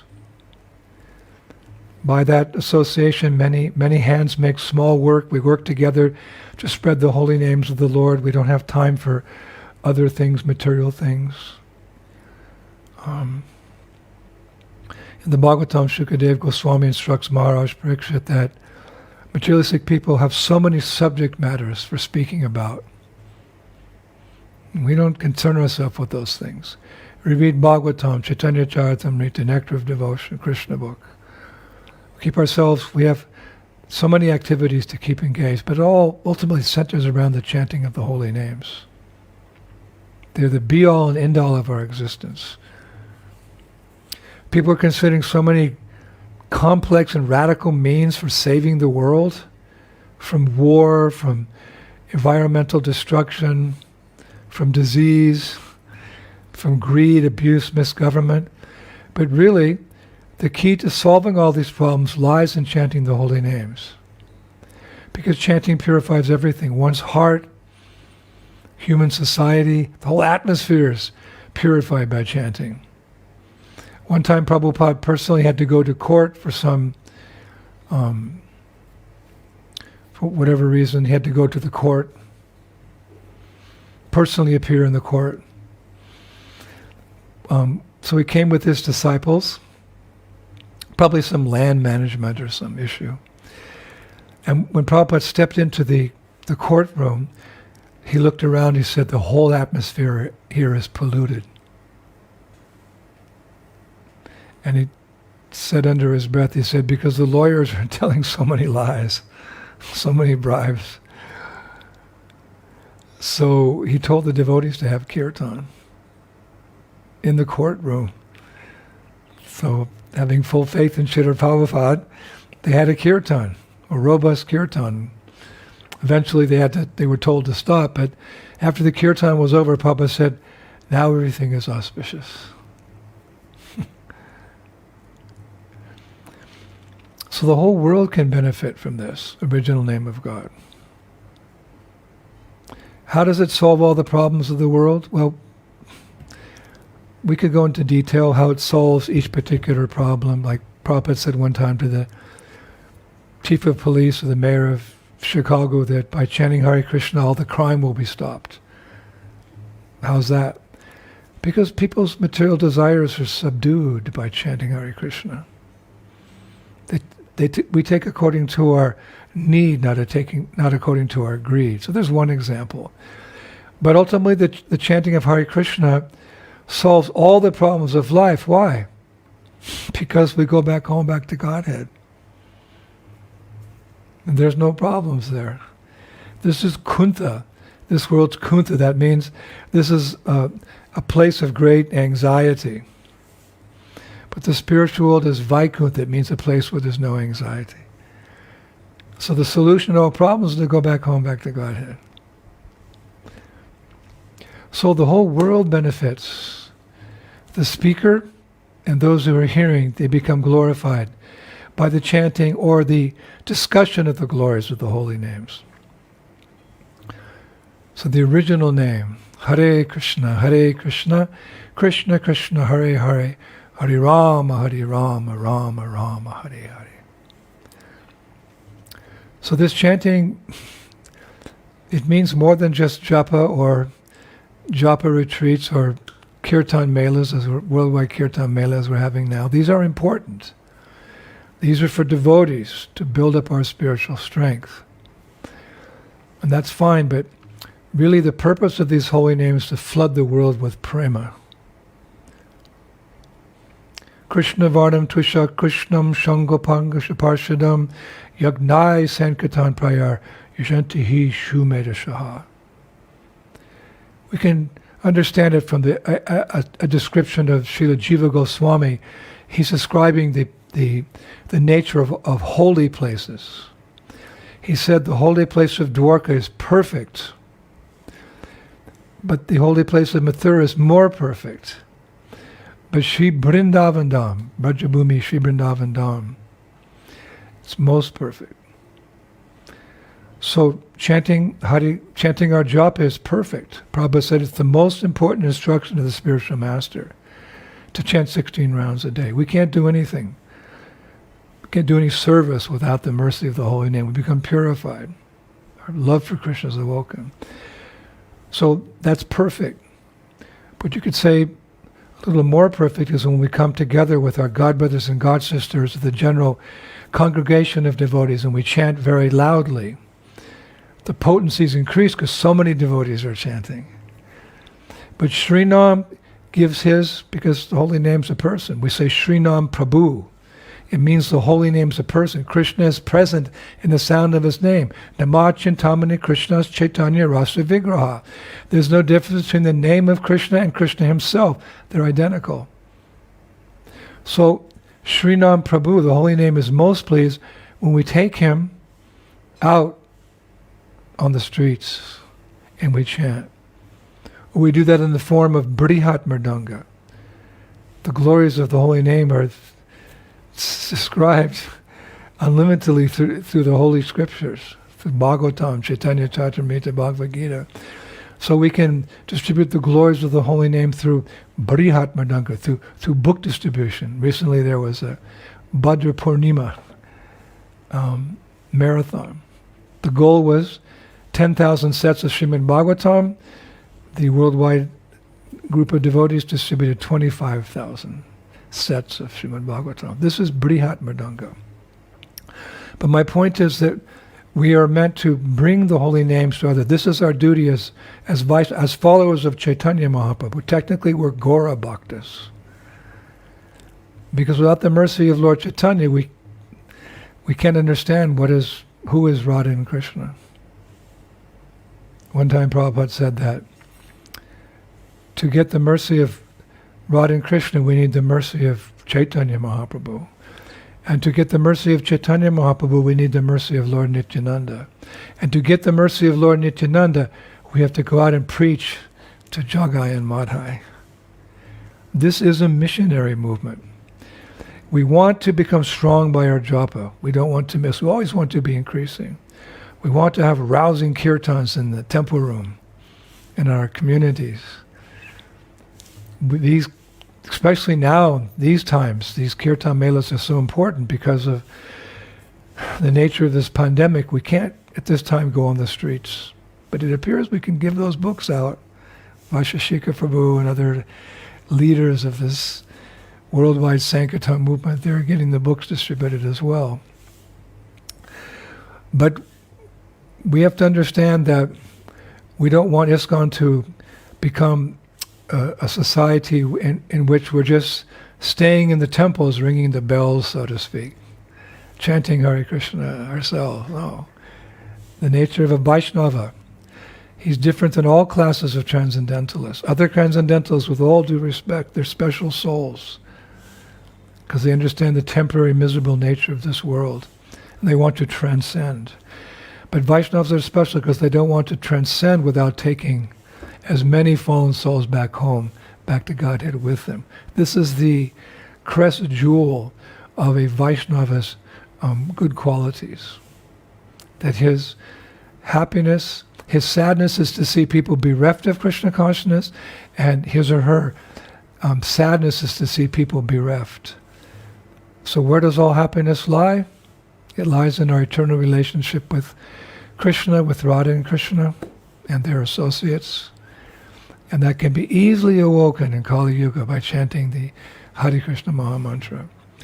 So let us say that the real purpose of the holy names is to flood the world with prema, and this will solve the ills of society. This is called panacea. Panacea means a medicine or a solution, something that solves all the problems.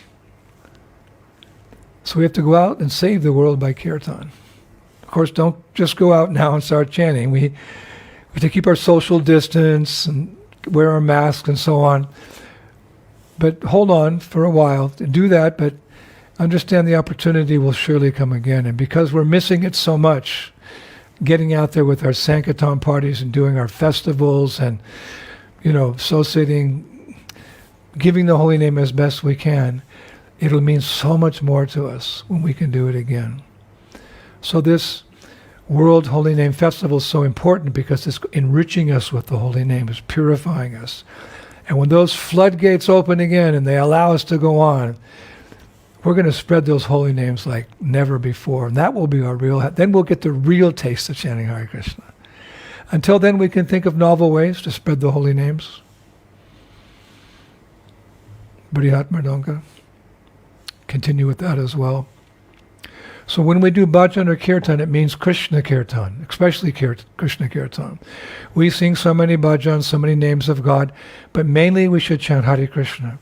In Krishna Sandarbha by Srila Jiva Goswami, he writes, and I quote, Krishna is the original name of the Lord, and all other names are simply his parts and parcels of that original name of Krishna. The original name of Krishna is more powerful than the other names, and the result of chanting the name of Krishna is greater than that of chanting the other names of the Lord. I'm going to say that again. This is Jiva Goswami. Krishna is the original name of the Lord, and all the other names are simply his part and parcels of that original name of Krishna. The original name Krishna is more powerful than the other names, and the result of chanting the name of Krishna is greater than that of chanting the other names of Krishna. So in order to advance properly in Krishna consciousness, we must be conscious of the unlimited good fortune we have inherited through chanting these names of Krishna. All sinful reactions are destroyed in the heart. Material desires are destroyed, and love of Krishna is awoken. These are the results of chanting. What can compare to that? We have to think about that, be conscious of that. So we're always eager to chant. Sometimes we have to step back and analyze what we have. If not, we may make the mistake of taking our good fortune just for granted. All too often I see devotees lamenting about what they don't have. No, it's better to step back and think about what we do have. We may be missing this, we may be missing that in our lives, some necessities, some comforts, whatever. But what is our real treasure? The chanting of the holy names, because all auspiciousness will come from that. So Rupa Goswami says in his Padyavali, O Lord, just as a miser continually collects, counts, and remembers his money, in the same way, let us continually collect, count, and remember your holy names. This is our real wealth. We shouldn't get discouraged. It's a little difficult now, of course. Economy's going down, and let's see what happens. It's easy to get discouraged. But no matter how bad it gets, no matter what life throws at you, you can remain inspired by considering your list of good fortune. And what could we consider our list of good fortune? Raghunath Das Goswami has written his list of good fortune, which should be our list of good fortune, in Manashiksha. In Manashiksha, he prays. And there's the list. O mind, I grasp your feet and beg you with sweet words. Please throw away all your pride and develop intense, extraordinary love for my spiritual master, for Braja Bhumi, for the people of Braja, the Vaishnavas, the Brahmins, the Gayatri Mantra, the holy names, and the transcendental shelter, which is the youthful couple of Braj. These things we have, Prabhu, these things can never be taken away from us. So take the time once in a while to remember this. Especially this holy names. It's for this reason that Bhaktivinoda Thakur suggests the following, quote, in his Harinam Chintamani. The devotee should make it a regular practice to spend a little time alone in a quiet place and concentrate deeply on the holy names. He should utter and hear the name distinctly. It is impossible for the jiva to single-handedly avoid and overcome the illusion of distraction. By the mercy of the Lord, however, this is accomplished with ease. So, devotees should make it a regular practice to spend a little time alone in a quiet place and concentrate deeply on the holy name. We have that opportunity now, lockdown. All the lockdowns are finished. I think the lockdowns are going to come back until we can rid the world of this virus which is going around everywhere, this COVID. Bhaktivinoda Thakur was one such person who greatly appreciated the holy names. In chapter 1 of Harinam Chintamani, he writes, Dear Lord, my only hope lies in the limitless nectar of your holy name. My dear Lord, my only hope lies in the limitless nectar of your holy name. And what type of chanting is he recommending? He recommends constant chanting. Not just 16 rounds and finished until tomorrow, 24 hours away. No, whenever we can. Like Prabhupada said, if you've got time, chant Hare Krishna. Or as Srila Prabodhananda Saraswati, he says in his Vrindavan Mahimamrita, O sadhu, if you cannot suddenly renounce this dreamlike world, then day and night meditate on Vrindavan. Worship Vrindavan's king and queen and always chant their holy names. So arrange things in such a way that your whole existence revolves around the chanting of the holy names. For us Gaudiya Vaishnavas, members of ISKCON, Prabhupada followers, that means chant them, and somehow according to your particular situation, time, place, and circumstance, brahmachari, grihastra, vanaprastha, sannyasi, somehow we must all find time to contribute to the Sankirtan movement. Sam means complete. Kirtan means chanting. So the complete chanting of the holy names. Somehow or other we have to contribute to that. Either by doing it or financing it or encouraging the devotees to do it. This should be the heartbeat of the International Society for Krishna Consciousness. This was very much the heartbeat when Prabhupada was here. All of us were engaged in chanting and distributing the chanting. Now our movements become very big. We have a big congregation, and I'm sure that pleases Prabhupada very much. But we must all work together. Again, many hands make small work to fulfill Prabhupada's desire, Mahaprabhu's desire, that this chanting goes to every town and village of the world. We're Vaishnavas. And this is the advice of Srila Bhaktisiddhanta Saraswati Thakur as well. In his purports to the Sri Chaitanya Shikshamrita, Srila Bhaktisiddhanta Saraswati Thakur, he writes, in the teachings of Sriman Mahaprabhu, there are only two principal instructions. Develop a taste for chanting the holy names and display compassion for the fallen souls. Eke Guru Nandana, we have to keep this instruction in focus.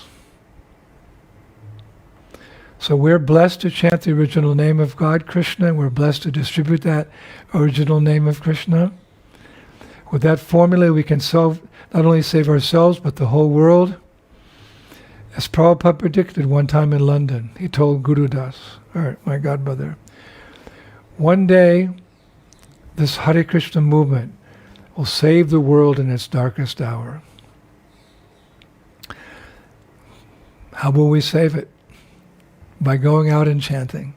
So for now, let us gain our strength, purify our hearts, develop Namruchiya taste through such events as the World Holy Name Festival, but know that our future lies in going out and spreading this chanting. Not only do all human beings, but all creatures in this world, they also get benefited. So this holy name is our be-all and our end-all of existence. And I'll close today with another quote from the Harinam Chintamani by Srila Bhaktivinoda Thakur. One of my most precious verses about the holy name. The holy name is the purest form of knowledge. It is the best of all vratas or vows, and the highest meditation. It gives the most auspicious fruits. It is the greatest renunciation. It is a matchless spiritual activity. It is the most pious of all holy works. It is the supreme path of self-realization. It offers the greatest liberation and goal. It is the topmost destination. It is the best devotional service, the most purifying agent. It gives love of Godhead and is the essence of remembrance to the Lord. It is the cause of all causes, the supreme absolute truth. It is the most worshipable object and acts as the supreme spiritual master. All glories to the holy names of Sri Krishna. All glories to Sri Prabhupada. All glories to this wonderful World Holy Name Festival from September 17th to 23. Thank you very much for the organizers of this wonderful event. Here from Sri Vrindavan Dham, I offer my respects to all the wonderful Vaishnavas and Vaishnavis participating in this event. Shri Shri Gauranitai ki, Shri Shri Krishna Balaram ki, Shri Shri Radha Shamasundar ki, Vrindavaneshwari Shrimati Radharani ki, Shri Gauranga Mahaprabhu, Lord Nityananda Prabhu, Panchatattva ki, Hare Krishna Maha Mantra ki, Shri Prabhupada ki, back home, back to Godhead ki, take all the fallen conditioned souls with us. Thank you so much for this opportunity. Hare Krishna.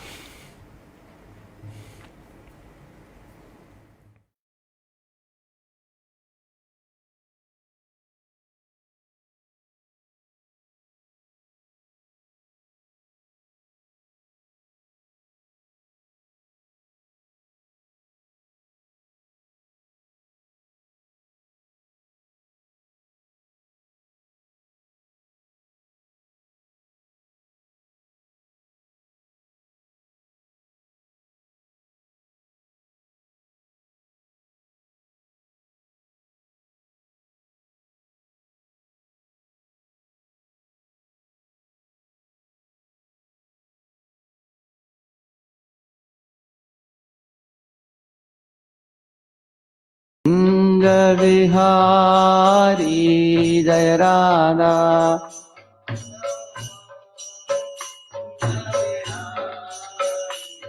Jaya Radha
Hare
Hare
since Kirtan is also glorifying the devotees, I'm going to take this moment to glorify Ruchira Mata.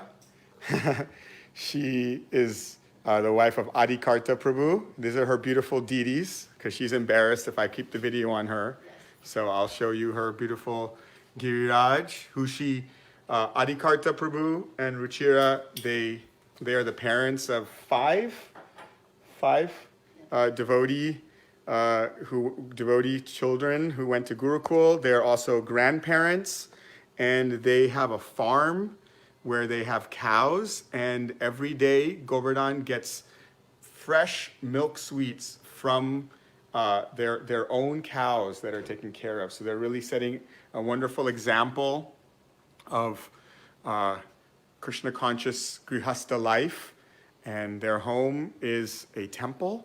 Everywhere you look, there's beautiful pictures of Krishna. And her husband right now, he's a great book distributor, so he is out distributing books, even in this, he's out preaching right now. So he wasn't here to join us. So we had a simple and sweet kirtan that I will remember for a very long time. Most memorable. Hare Krishna. Thank you all for joining us. Hadi Bol. Anything you want to say? Thank you. Hare Bol.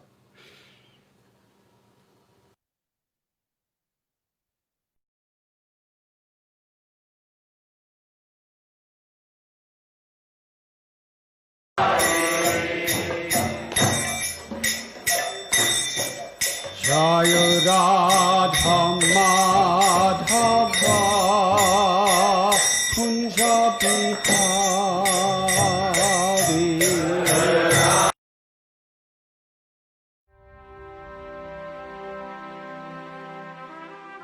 नमस्ते, मैं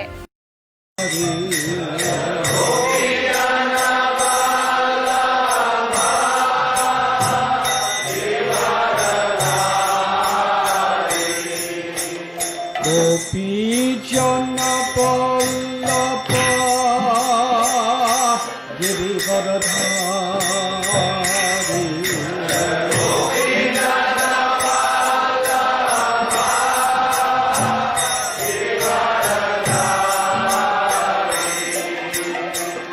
Yashodanandana Prajajana Ranjana.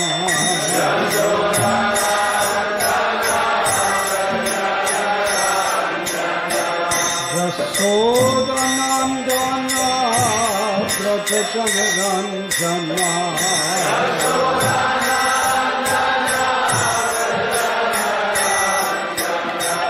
Jamuna Chira Palasari.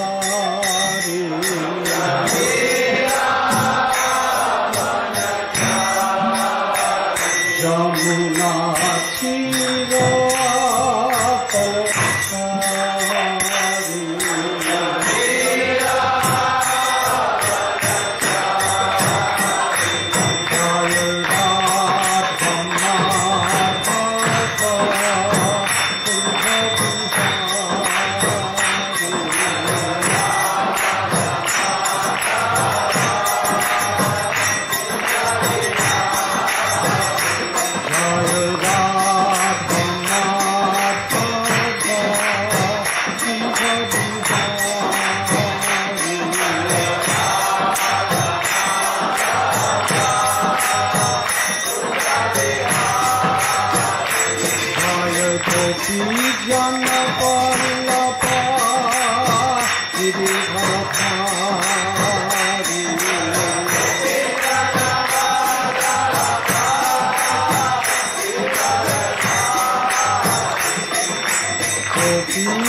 Yamuna Tira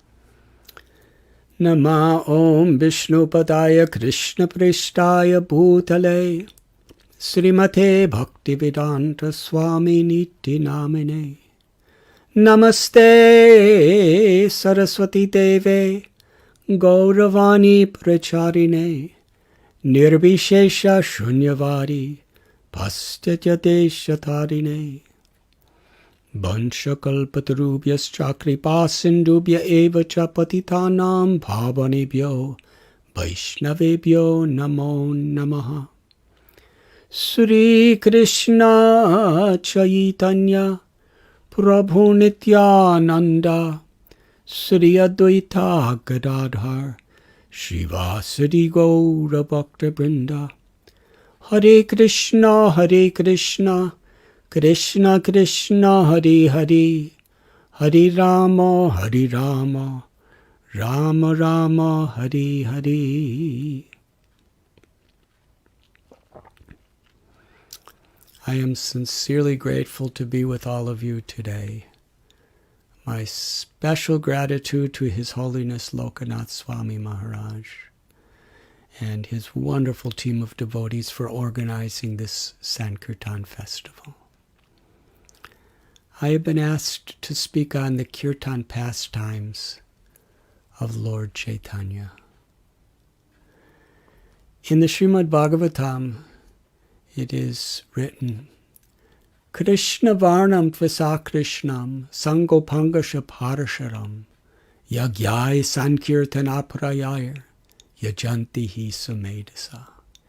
In this age of Kali, those who are endowed with good intelligence will worship the Supreme Lord, who descends with his loving associates from the spiritual world through the chanting of God's holy names congregationally. Lord Chaitanya and his associates, they plundered the storehouse of love of God, Prema Bhakti. They tasted the contents, intoxicated with spiritual bliss. They had limitless compassion for all living beings, and therefore they distributed the contents of ecstatic love through the chanting of the holy names, without considering who was fit or who was unfit, what was an auspicious time or inauspicious time, what was an auspicious place or an inauspicious place. They did not consider anyone's designations. What was their sex? What was their race? What was their nationality? What was their social position, their caste? What was their economic condition? Anyone who was sincere to receive and to follow the simple path of bhakti, they were giving prema pumartamahan, the highest perfection, the very essence of all religion, the awakening of our hearts, pure, unalloyed spiritual love, love for God, love for Krishna. Lord Chaitanya Mahaprabhu appeared in this world on the request of Haridas Thakur and Advaitacharya. This is very significant because Lord Chaitanya, when he came, he crashed through all sectarian boundaries. He taught that on the spiritual level, Suratam Sarva Bhutanam, we are all brothers, we are all sisters. We are all children of the same God. Advaitacharya was the leader of the Brahmin community. And Haridas Thakur was coming from a family background of people who were considered at that time to be untouchable outcasts. Yet Advaitacharya and Haridas Thakur, they had the highest love and respect for each other because they saw the character of the purity of each other's hearts. Together, they decided, we will bring Krishna to this world. In this age of Kali, at the present and the future, there is so much confusion about what true religion is. There is so much sinful activity and so much suffering. Only Krishna can give the highest prema, the highest love to these people. Together and in their own residences, they loudly chanted Krishna's names and worshiped Krishna with the prayer that Krishna, please come. In reciprocation, the Lord descended. And he came at the time of a lunar eclipse, when the common people would go, as a custom, to chant the names of Hadi, something that often they never did any other time. It was this time when the names of the Lord were being resounded that Krishna came with a beautiful golden complexion as the son of Sachi Devi and Jagannath Mishra. Sachi Devi, his mother, named him Nimai because he was born under a neem tree. And Jagannath Mishra named him Gauranga because he had beautiful golden limbs, Gaura Sundar. The neighborhood ladies, they thought he looks beautiful like Krishna with a golden complexion and called him Gaur Hadi. When he was just an infant child, he would cry. And the only way to stop his crying was when everybody around would clap their hands and chant Lord Hadi's names. And hearing the names of the Lord chanted with sincerity, Nimai would smile upon them, cast a merciful, loving with sincerity. Nimai would smile upon them, cast a merciful, loving glance upon them, and fill their hearts with joy. It became a daily pastime where little infant Nimai would cry and everyone would come around to chant God's holy names. Nimai grew up in Navadvip Dham, near the banks of the holy river Ganga. And like Krishna, he performed pastimes that were often mischievous, but was always enamoring the hearts and the souls of the devotees. He grew to be the most gifted student and the most talented teacher of Sanskrit and grammar. At one time, he went to Bangladesh to teach. He was just a teenager at the time.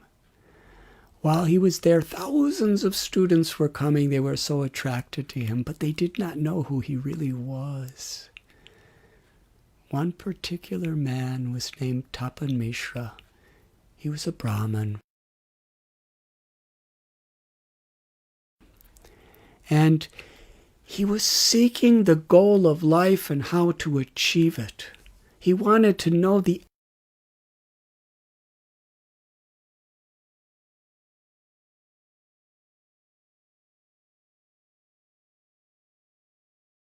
essence of religion and the essence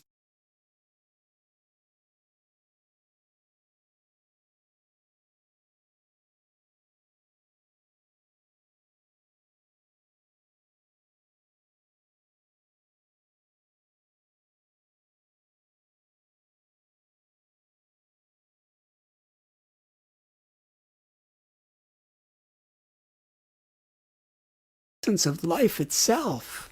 He studied scriptures, books,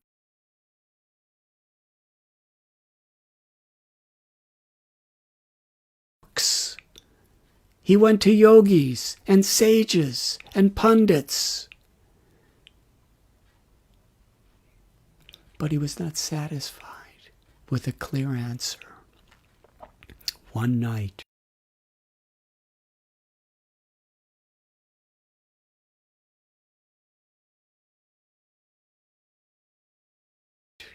a divine being appeared to him in a dream and told him that you are fortunate. Close by, Nimai Pandit is teaching.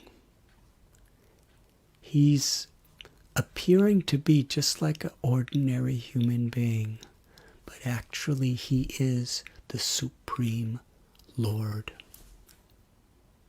the Father and the Mother of all living beings, Narayan.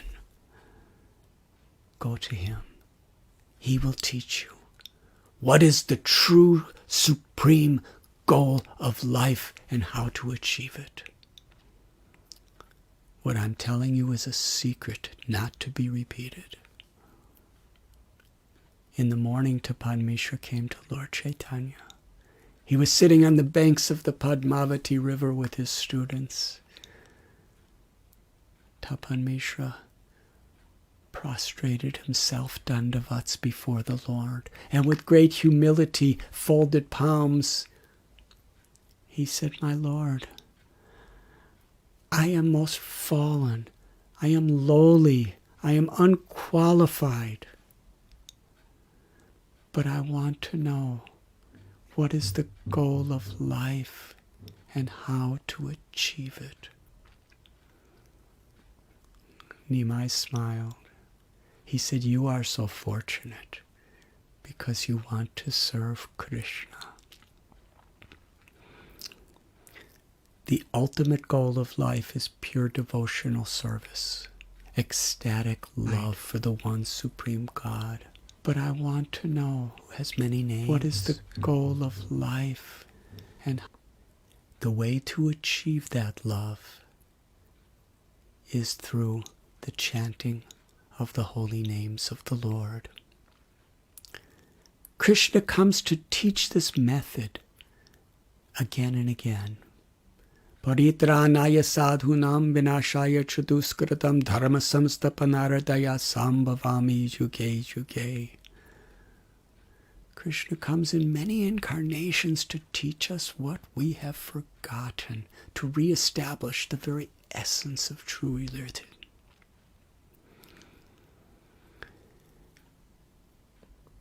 Lord Chaitanya quoted from the scripture, Srimad Bhagavatam, Kriteya dhyayato vishnum tretayam yajato makai dwapare paricharyayam kalota dhari kirtanat. That what was attainable in the Satya Yuga through meditation, and what was attainable in Treta Yuga through performance of perfect executed sacrifice, in Dwapara Yuga by worshipping the lotus feet of the Lord, that same ultimate perfection, Krishna Prema, can be achieved in Kali Yuga simply by chanting the holy names of the Lord, kirtan.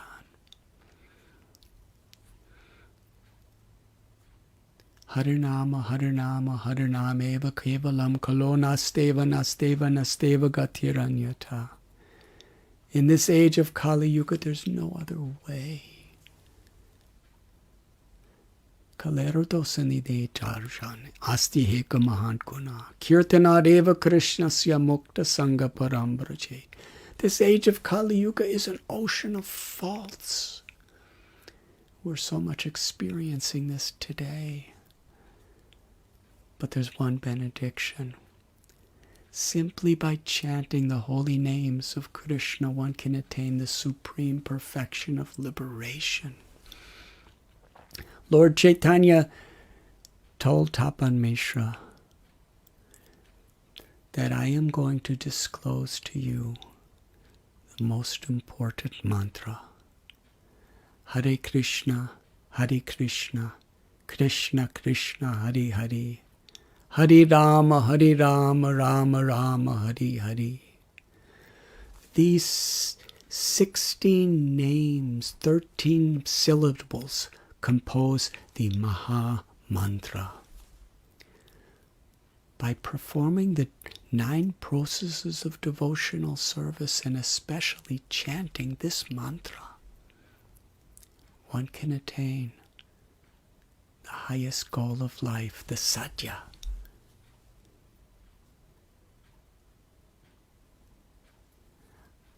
I will reveal more to you in the future. Now you go to reside in Varanasi, and I will come.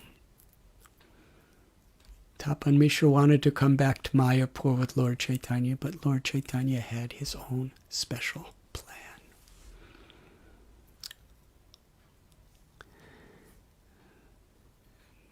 Lord Gauranga, returning to Navadvip,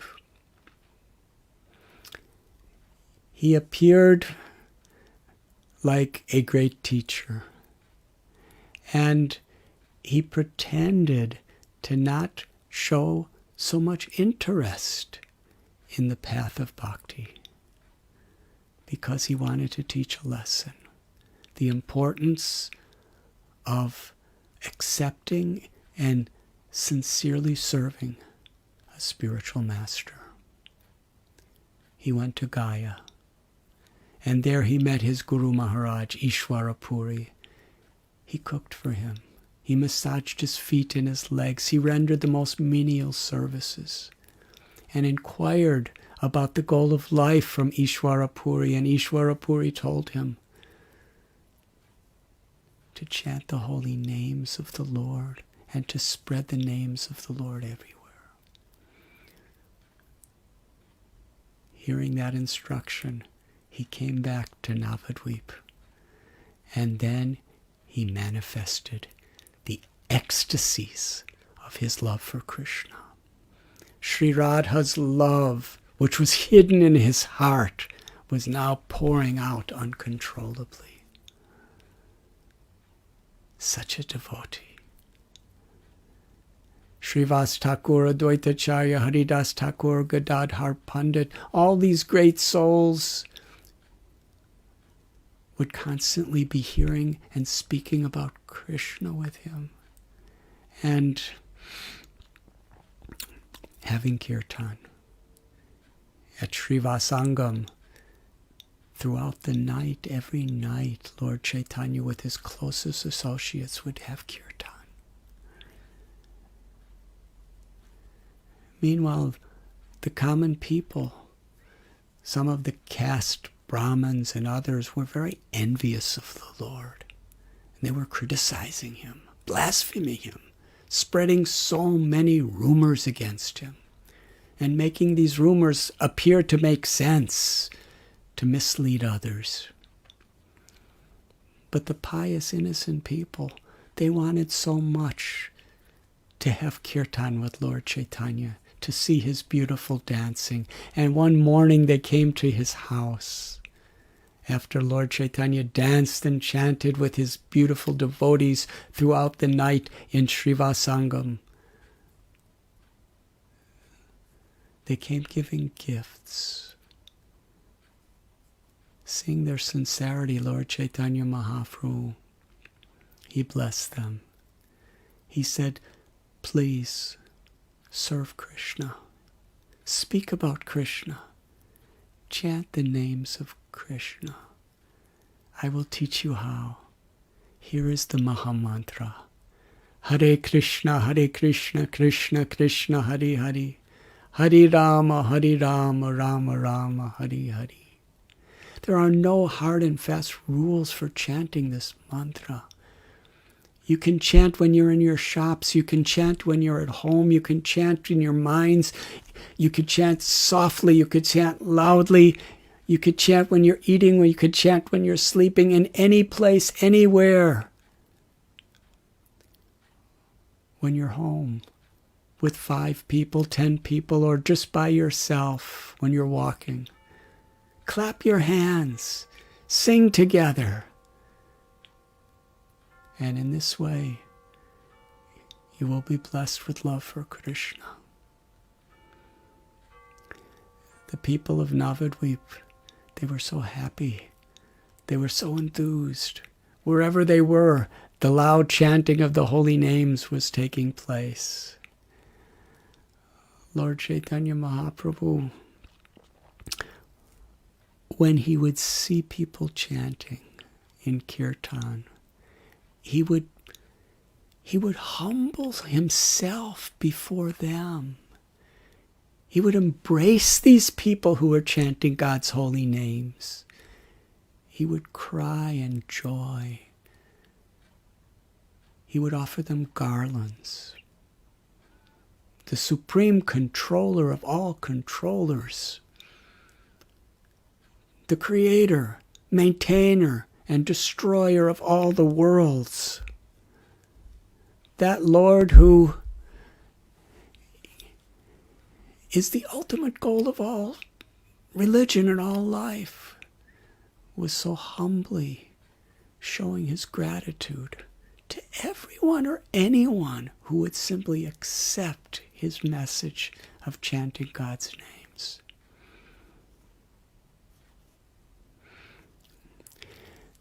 When this chanting was taking place, the Chand Kazi, who was the government ruler of that place, coming from a different religion, became very angry. And he made a law. No one was to publicly follow this Hindu religion, what he called. And anyone he caught, he would beat, plunder their wealth, imprison. He had 1,000 soldiers constantly searching for anyone who was following Lord Chaitanya's instruction. Those people came to Lord Chaitanya and they explained the traumatic dangers that they were in. Lord Chaitanya then, seeing this emergency situation, such persecution, he called out, Nityananda Prabhu, go to the house of all the devotees. Go to the house of all the people of Navadvip. Today, I will personally go into the streets and lead the congregational chanting of the holy names. I will lead a procession to the house of the Chand Kazi. Let us see what he will do to me. Today, I will bring down a rainstorm of ecstatic love for Krishna and Sankirtan of the holy names. And I will inundate the entire Navadvipan world with love of God.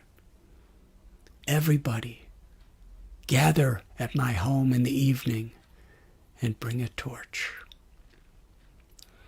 That was the first public Sankirtan procession that was held, led by Lord Chaitanya Mahaprabhu himself.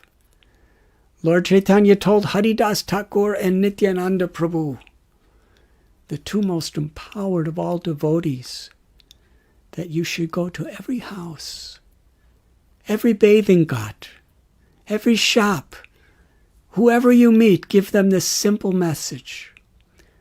Worship Krishna. Speak about Krishna. Remember Krishna.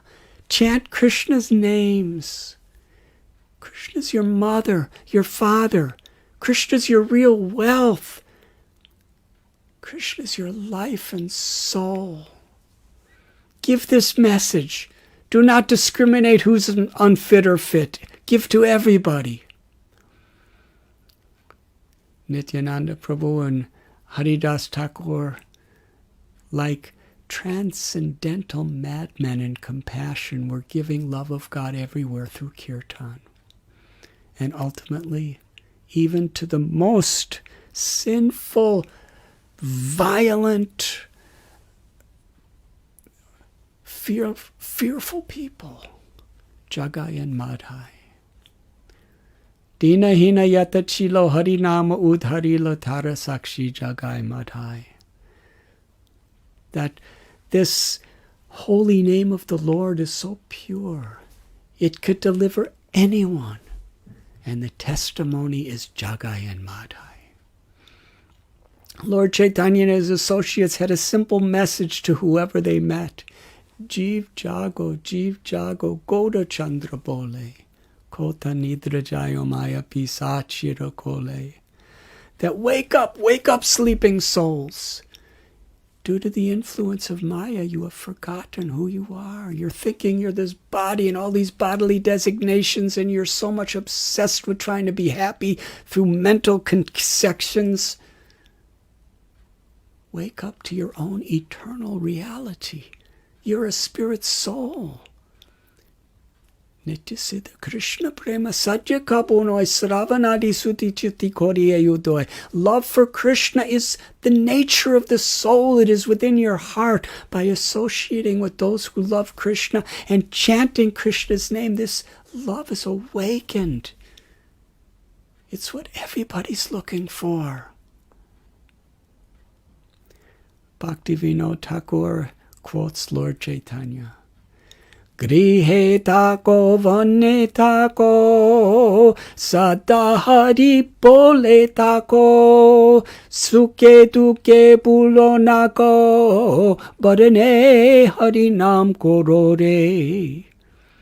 Whether one is a grihasta, having a job, living with a wife or a husband and children and family, or whether one is a brahmachari or sannyasi living in the forest or an ashram, it doesn't matter. We can be free of all the distress and happiness of this material world and taste the sweetness of ecstatic love of Krishna if we learn the art of chanting Krishna's holy names.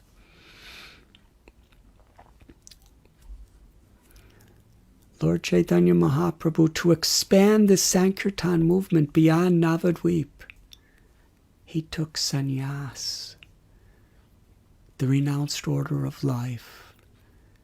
He left his most loving wife and mother and all of his friends and the comforts of his Navadvip. A little later, by Sachi Devi, his mother's request, he went to Puri. From there, he went on a tour of South India. Wherever he went, he had the same message and the same way of presenting it. He would be walking through the pathways and the roads and through the forests, and whoever he would meet, he would induce them to chant the holy names of Krishna. Krishna, Krishna, Krishna, Krishna, Krishna, Krishna, Krishna, Hey. Krishna, Krishna, Krishna, Krishna, Krishna, Krishna, Rakshamam. Rama Raghava, Rama Raghava, Rama Raghava Pahimam. Krishna Keshava, Krishna Keshava, Krishna Keshava Rakshamam. In this way, whoever he met, he would induce them to chant the names, and when they would chant the names, he would embrace them and fill them with ecstatic love for Krishna, and told them, wherever you go, whoever you meet, give them this message, the message of pure unalloyed devotion, and induce them to chant. And in this way, villagers would go back to their villages, and they would go back to their towns, and they would go back to their cities, and soon millions of people in South India were tasting the sweetness of Krishna Prema and chanting Krishna's names. When Lord Chaitanya came to Kurmakshetra, he met the Kurma Brahman and spoke about Krishna with him throughout the night. And the Kurma Brahma wanted to go with Lord Chaitanya. He said, I want to leave my family. I'm suffering from the waves of the ocean of miseries of this material existence. I want to go with you. And Lord Chaitanya Mahaprabhu told him never to speak like that again. He said, you stay home. You stay with your family. You continue with your occupation, but always chant the names of Krishna. Live with the character of a devotee of Krishna, and repeat the message of Bhagavad Gita. And in this way, you will always be with me, and I will always be with you, and you will achieve perfection. This was the message Lord Chaitanya had wherever he was through South India. And so many wonderful stories. After 2 years, he returned to Jagannath Puri. And from there, he visited Vrindavan. On the way, he passed through the Jharikanda forest. There, it was just Balabhadra Bhattacharya, his assistant, and him. These Bengali and Bihari forests were very dangerous, wild animals. They were going on pathways that practically no man has ever been. Lord Chaitanya Mahaprabhu, in his compassion, not only did he see within human society the soul in everyone's heart and did not discriminate against anyone, he respected everyone as Krishna's loving children. But in Jharikanda, what a miracle he performed. What a disclosure of his heart to the tigers. There was a tiger sleeping on the road, and Balabhadra Bhattacharya was very much worried. But Lord Chaitanya came right up to that tiger and put his foot on the tiger's head and said, rise and chant the names Krishna, Krishna. And the tiger leapt up into the air and began to dance on his hind legs, chanting Krishna, Krishna, with tears of ecstasy pouring from his eyes, his hair standing on end. There were deers. Deers fear tigers because tigers eat deers. But Lord Chaitanya, when he would see the tigers and the deers, he would induce them to chant the names of Krishna, and the tigers and the deers forgot all their animosity with one another. They saw the spiritual level of their relationship.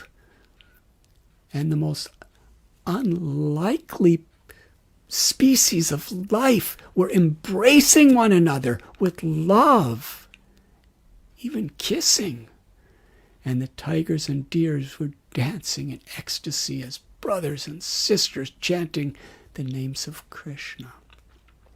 He induced the wild elephants to chant, the snakes, the insects, the wild boars, the rabbits, the leopards. He induced ecstatic love in the hearts of the trees and the bushes. All living beings were being inundated by this rainstorm of compassion of Sri Chaitanya Mahaprabhu through Sankirtan, the chanting of the holy names. When the Lord chanted, he chanted with such love, with such compassion, it infused the hearts and awakened the true potential within everyone. Sri Chaitanya Mahaprabhu roamed through the forest of Vrindavan for about 2 months, and then he returned to Puri. And throughout the day, he would have kirtan with his devotees. And the various ecstatic symptoms that Lord Chaitanya would reveal through his kirtans were something extraordinary. It was the ultimate joy. 4 months every year, the devotees from Bengal would come just to have kirtan throughout the day and night with Sri Chaitanya Mahaprabhu. And during the Ratha Yatra, Lord Chaitanya revealed this kirtan was his method of bringing the people of this world into his eternal Leela of Vrindavan. Lord Chaitanya, in the mood of Sri Radha, was loudly chanting Krishna's name as the way of expressing his love for Krishna, Jagannath. Sri Chaitanya Mahaprabhu in Puri had limitless kirtan pastimes throughout the day, throughout the night. And his residence, the Gambhira, with Swarup Damodar Goswami and Ramananda Rai and her servant Govinda, Lord Chaitanya was revealing the deepest, most intimate ecstasies of Krishna Prem, Sri Radha's love and separation. And it was in that deepest ecstatic state, in the Gambhira, that Lord Chaitanya composed Shikshastakam, 8 verses, glorifying the chanting of the holy names. It begins with Cetodarpana Marjanam, that the mind is like a mirror. But in this material world, the mirror of our mind is covered with so much dust and dirt. The very purpose of a mirror is to see oneself. The soul is the true person. But when the eternal soul sees through a dirty mirror mind, then it only sees the dirt of lust and envy and anger and arrogance and greed and illusion. And we identify with all of these external temporary symptoms of a dying body and all the fleeting temperaments of the mind. But the chanting of the holy names is like cleansing the mirror of the mind. By chanting the holy names, it restores our original natural consciousness, our Krishna consciousness. Nam namakari bahuta nija sarva shaktis tatrapita niyamita smaranena kala. Etadrisi tava kripa bhagavan mamapi durdaiva mihajani nanuragaha. Lord Chaitanya Mahaprabhu taught a universal religion beyond any sectarianism. That there's one supreme God who has appeared in many ways, in many forms, and the Lord has many names. And each of these genuine, revealed names of the Lord is invested with the Lord's power, with the Lord's beauty, with the Lord's sweetness, with the Lord's love. Through chanting the holy names of the Lord sincerely, the form of the Lord, the eternal, beautiful form of the Lord, the abode of the Lord, the pastimes of the Lord, the associates, and one's own identity in relation with Krishna are revealed. And there are no hard and fast rules. But then Lord Chaitanya teaches the proper temperament. But I am not tasting the sweetness of the holy names. How unfortunate I am. And then the next verse that Lord Chaitanya composed, he told us that this verse is so essential to practice, that we should wear it on the string of the holy name and wear it always. Trinarapi sunichena taror iva sihishnuna amanina manadena kirtaniya sadahari. Krishna is not different than his name. Nama Chintamani Krishna Chaitanya Rasvigra. In Gita, Krishna says, Yeya tamam papadyante tamstataiva bhajamyaham. As we surrender to Krishna, Krishna reciprocates. And similarly, as we surrender to Krishna's name from our hearts, with our attention, as we're chanting, that is how Krishna reveals the taste and the beauty of his eternal self in his names. In this verse, Lord Chaitanya is teaching what he expects in regard to surrender while we're chanting. That throughout our life, in our daily practices, in our daily exchanges, we should strive to be more humble than a blade of grass, more tolerant than a tree, eager to offer all respect to others, and to not expect any respect for oneself. In this way, Krishna will be pleased, and he will give us the power and the taste to chant the holy names constantly. And Lord Chaitanya teaches us how the greatest aspiration we can have is to be a speck of dust at the lotus feet of Krishna, means to be the servant of the servant of the servant of the servant.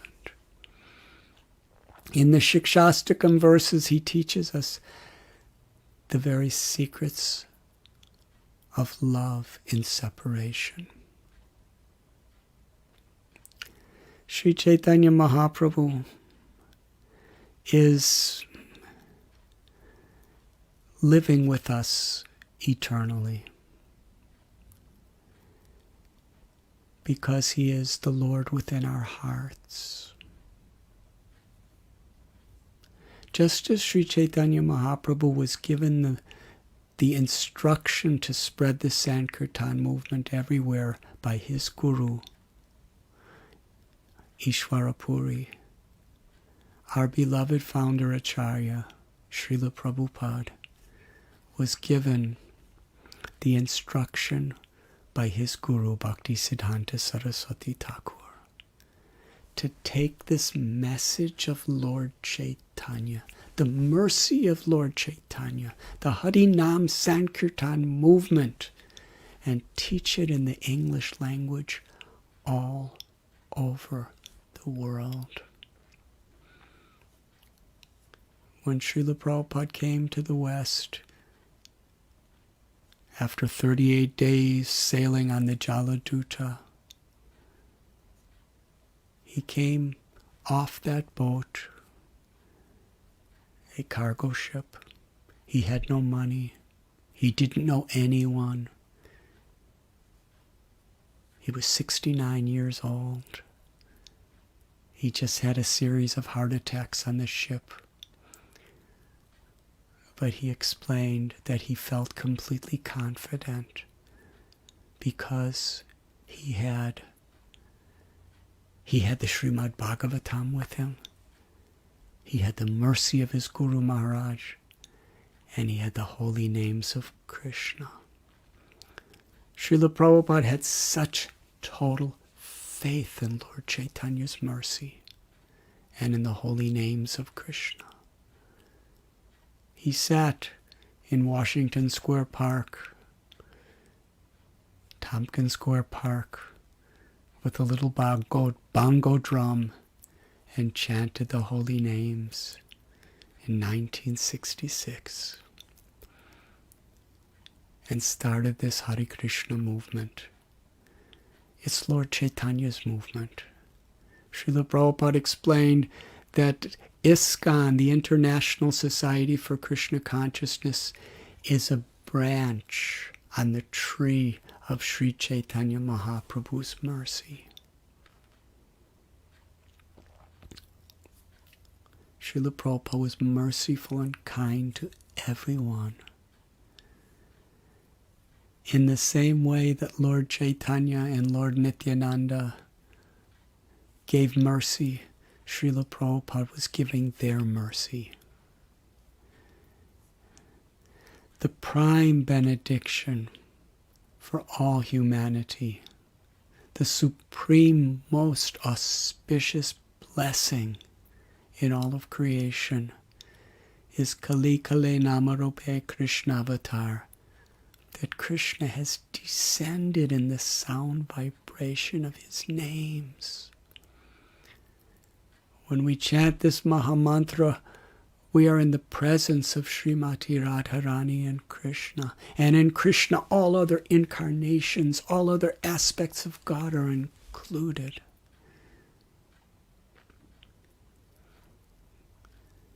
I'm so grateful we're having this festival to glorify Sankirtan, the supreme most benediction that's accessible to everyone.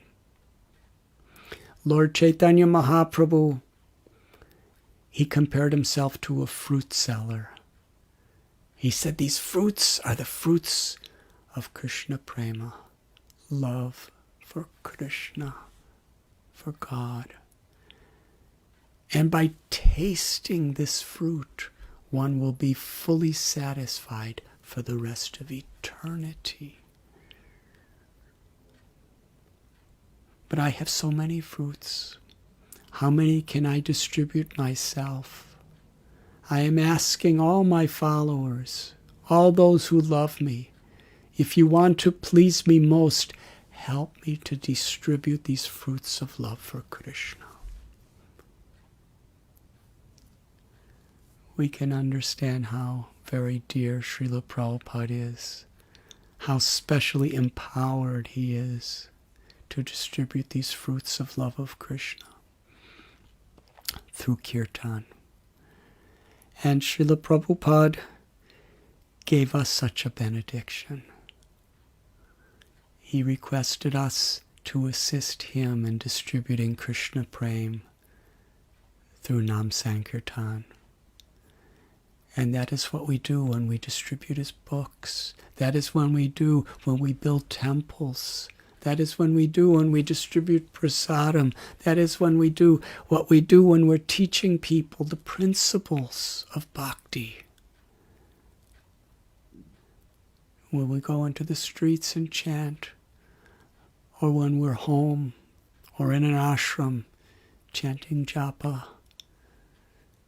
we want to take shelter of the holy names and deeply infuse ourselves with Krishna's blessings so that we can please Krishna most by sharing this blessing with others.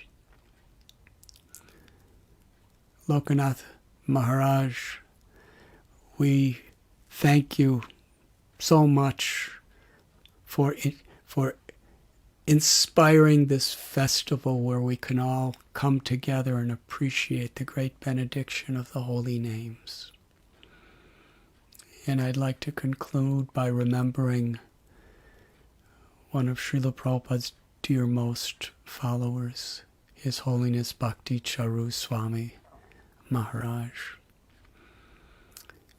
His beautiful kirtans, his beautiful prayers, his wonderful dancing, how he glorified Srila Prabhupada with every breath, with every heartbeat of his life, by giving himself to spreading the holy names. Bhaktivinoda Thakur speaks about such devotees. He reasons ill who say that Vaishnavas die, when thou art living still and sound. Vaishnavas die to live, and live to spread the holy name around. Srila Prabhupada ki jai. Sri Chaitanya Mahaprabhu ki jai. Ananti Koti Vaishnav Brinda ki jai. Sri Hadi Nam Sankirtan ki jai. I thank you very much. Dear Radhanath Maharaj, on behalf of the ISKCON Kirtan Ministry and the World Holy Name Festival team, I just want to say thank you so much for that enlightening, empowering and meditative class. Hare Krishna.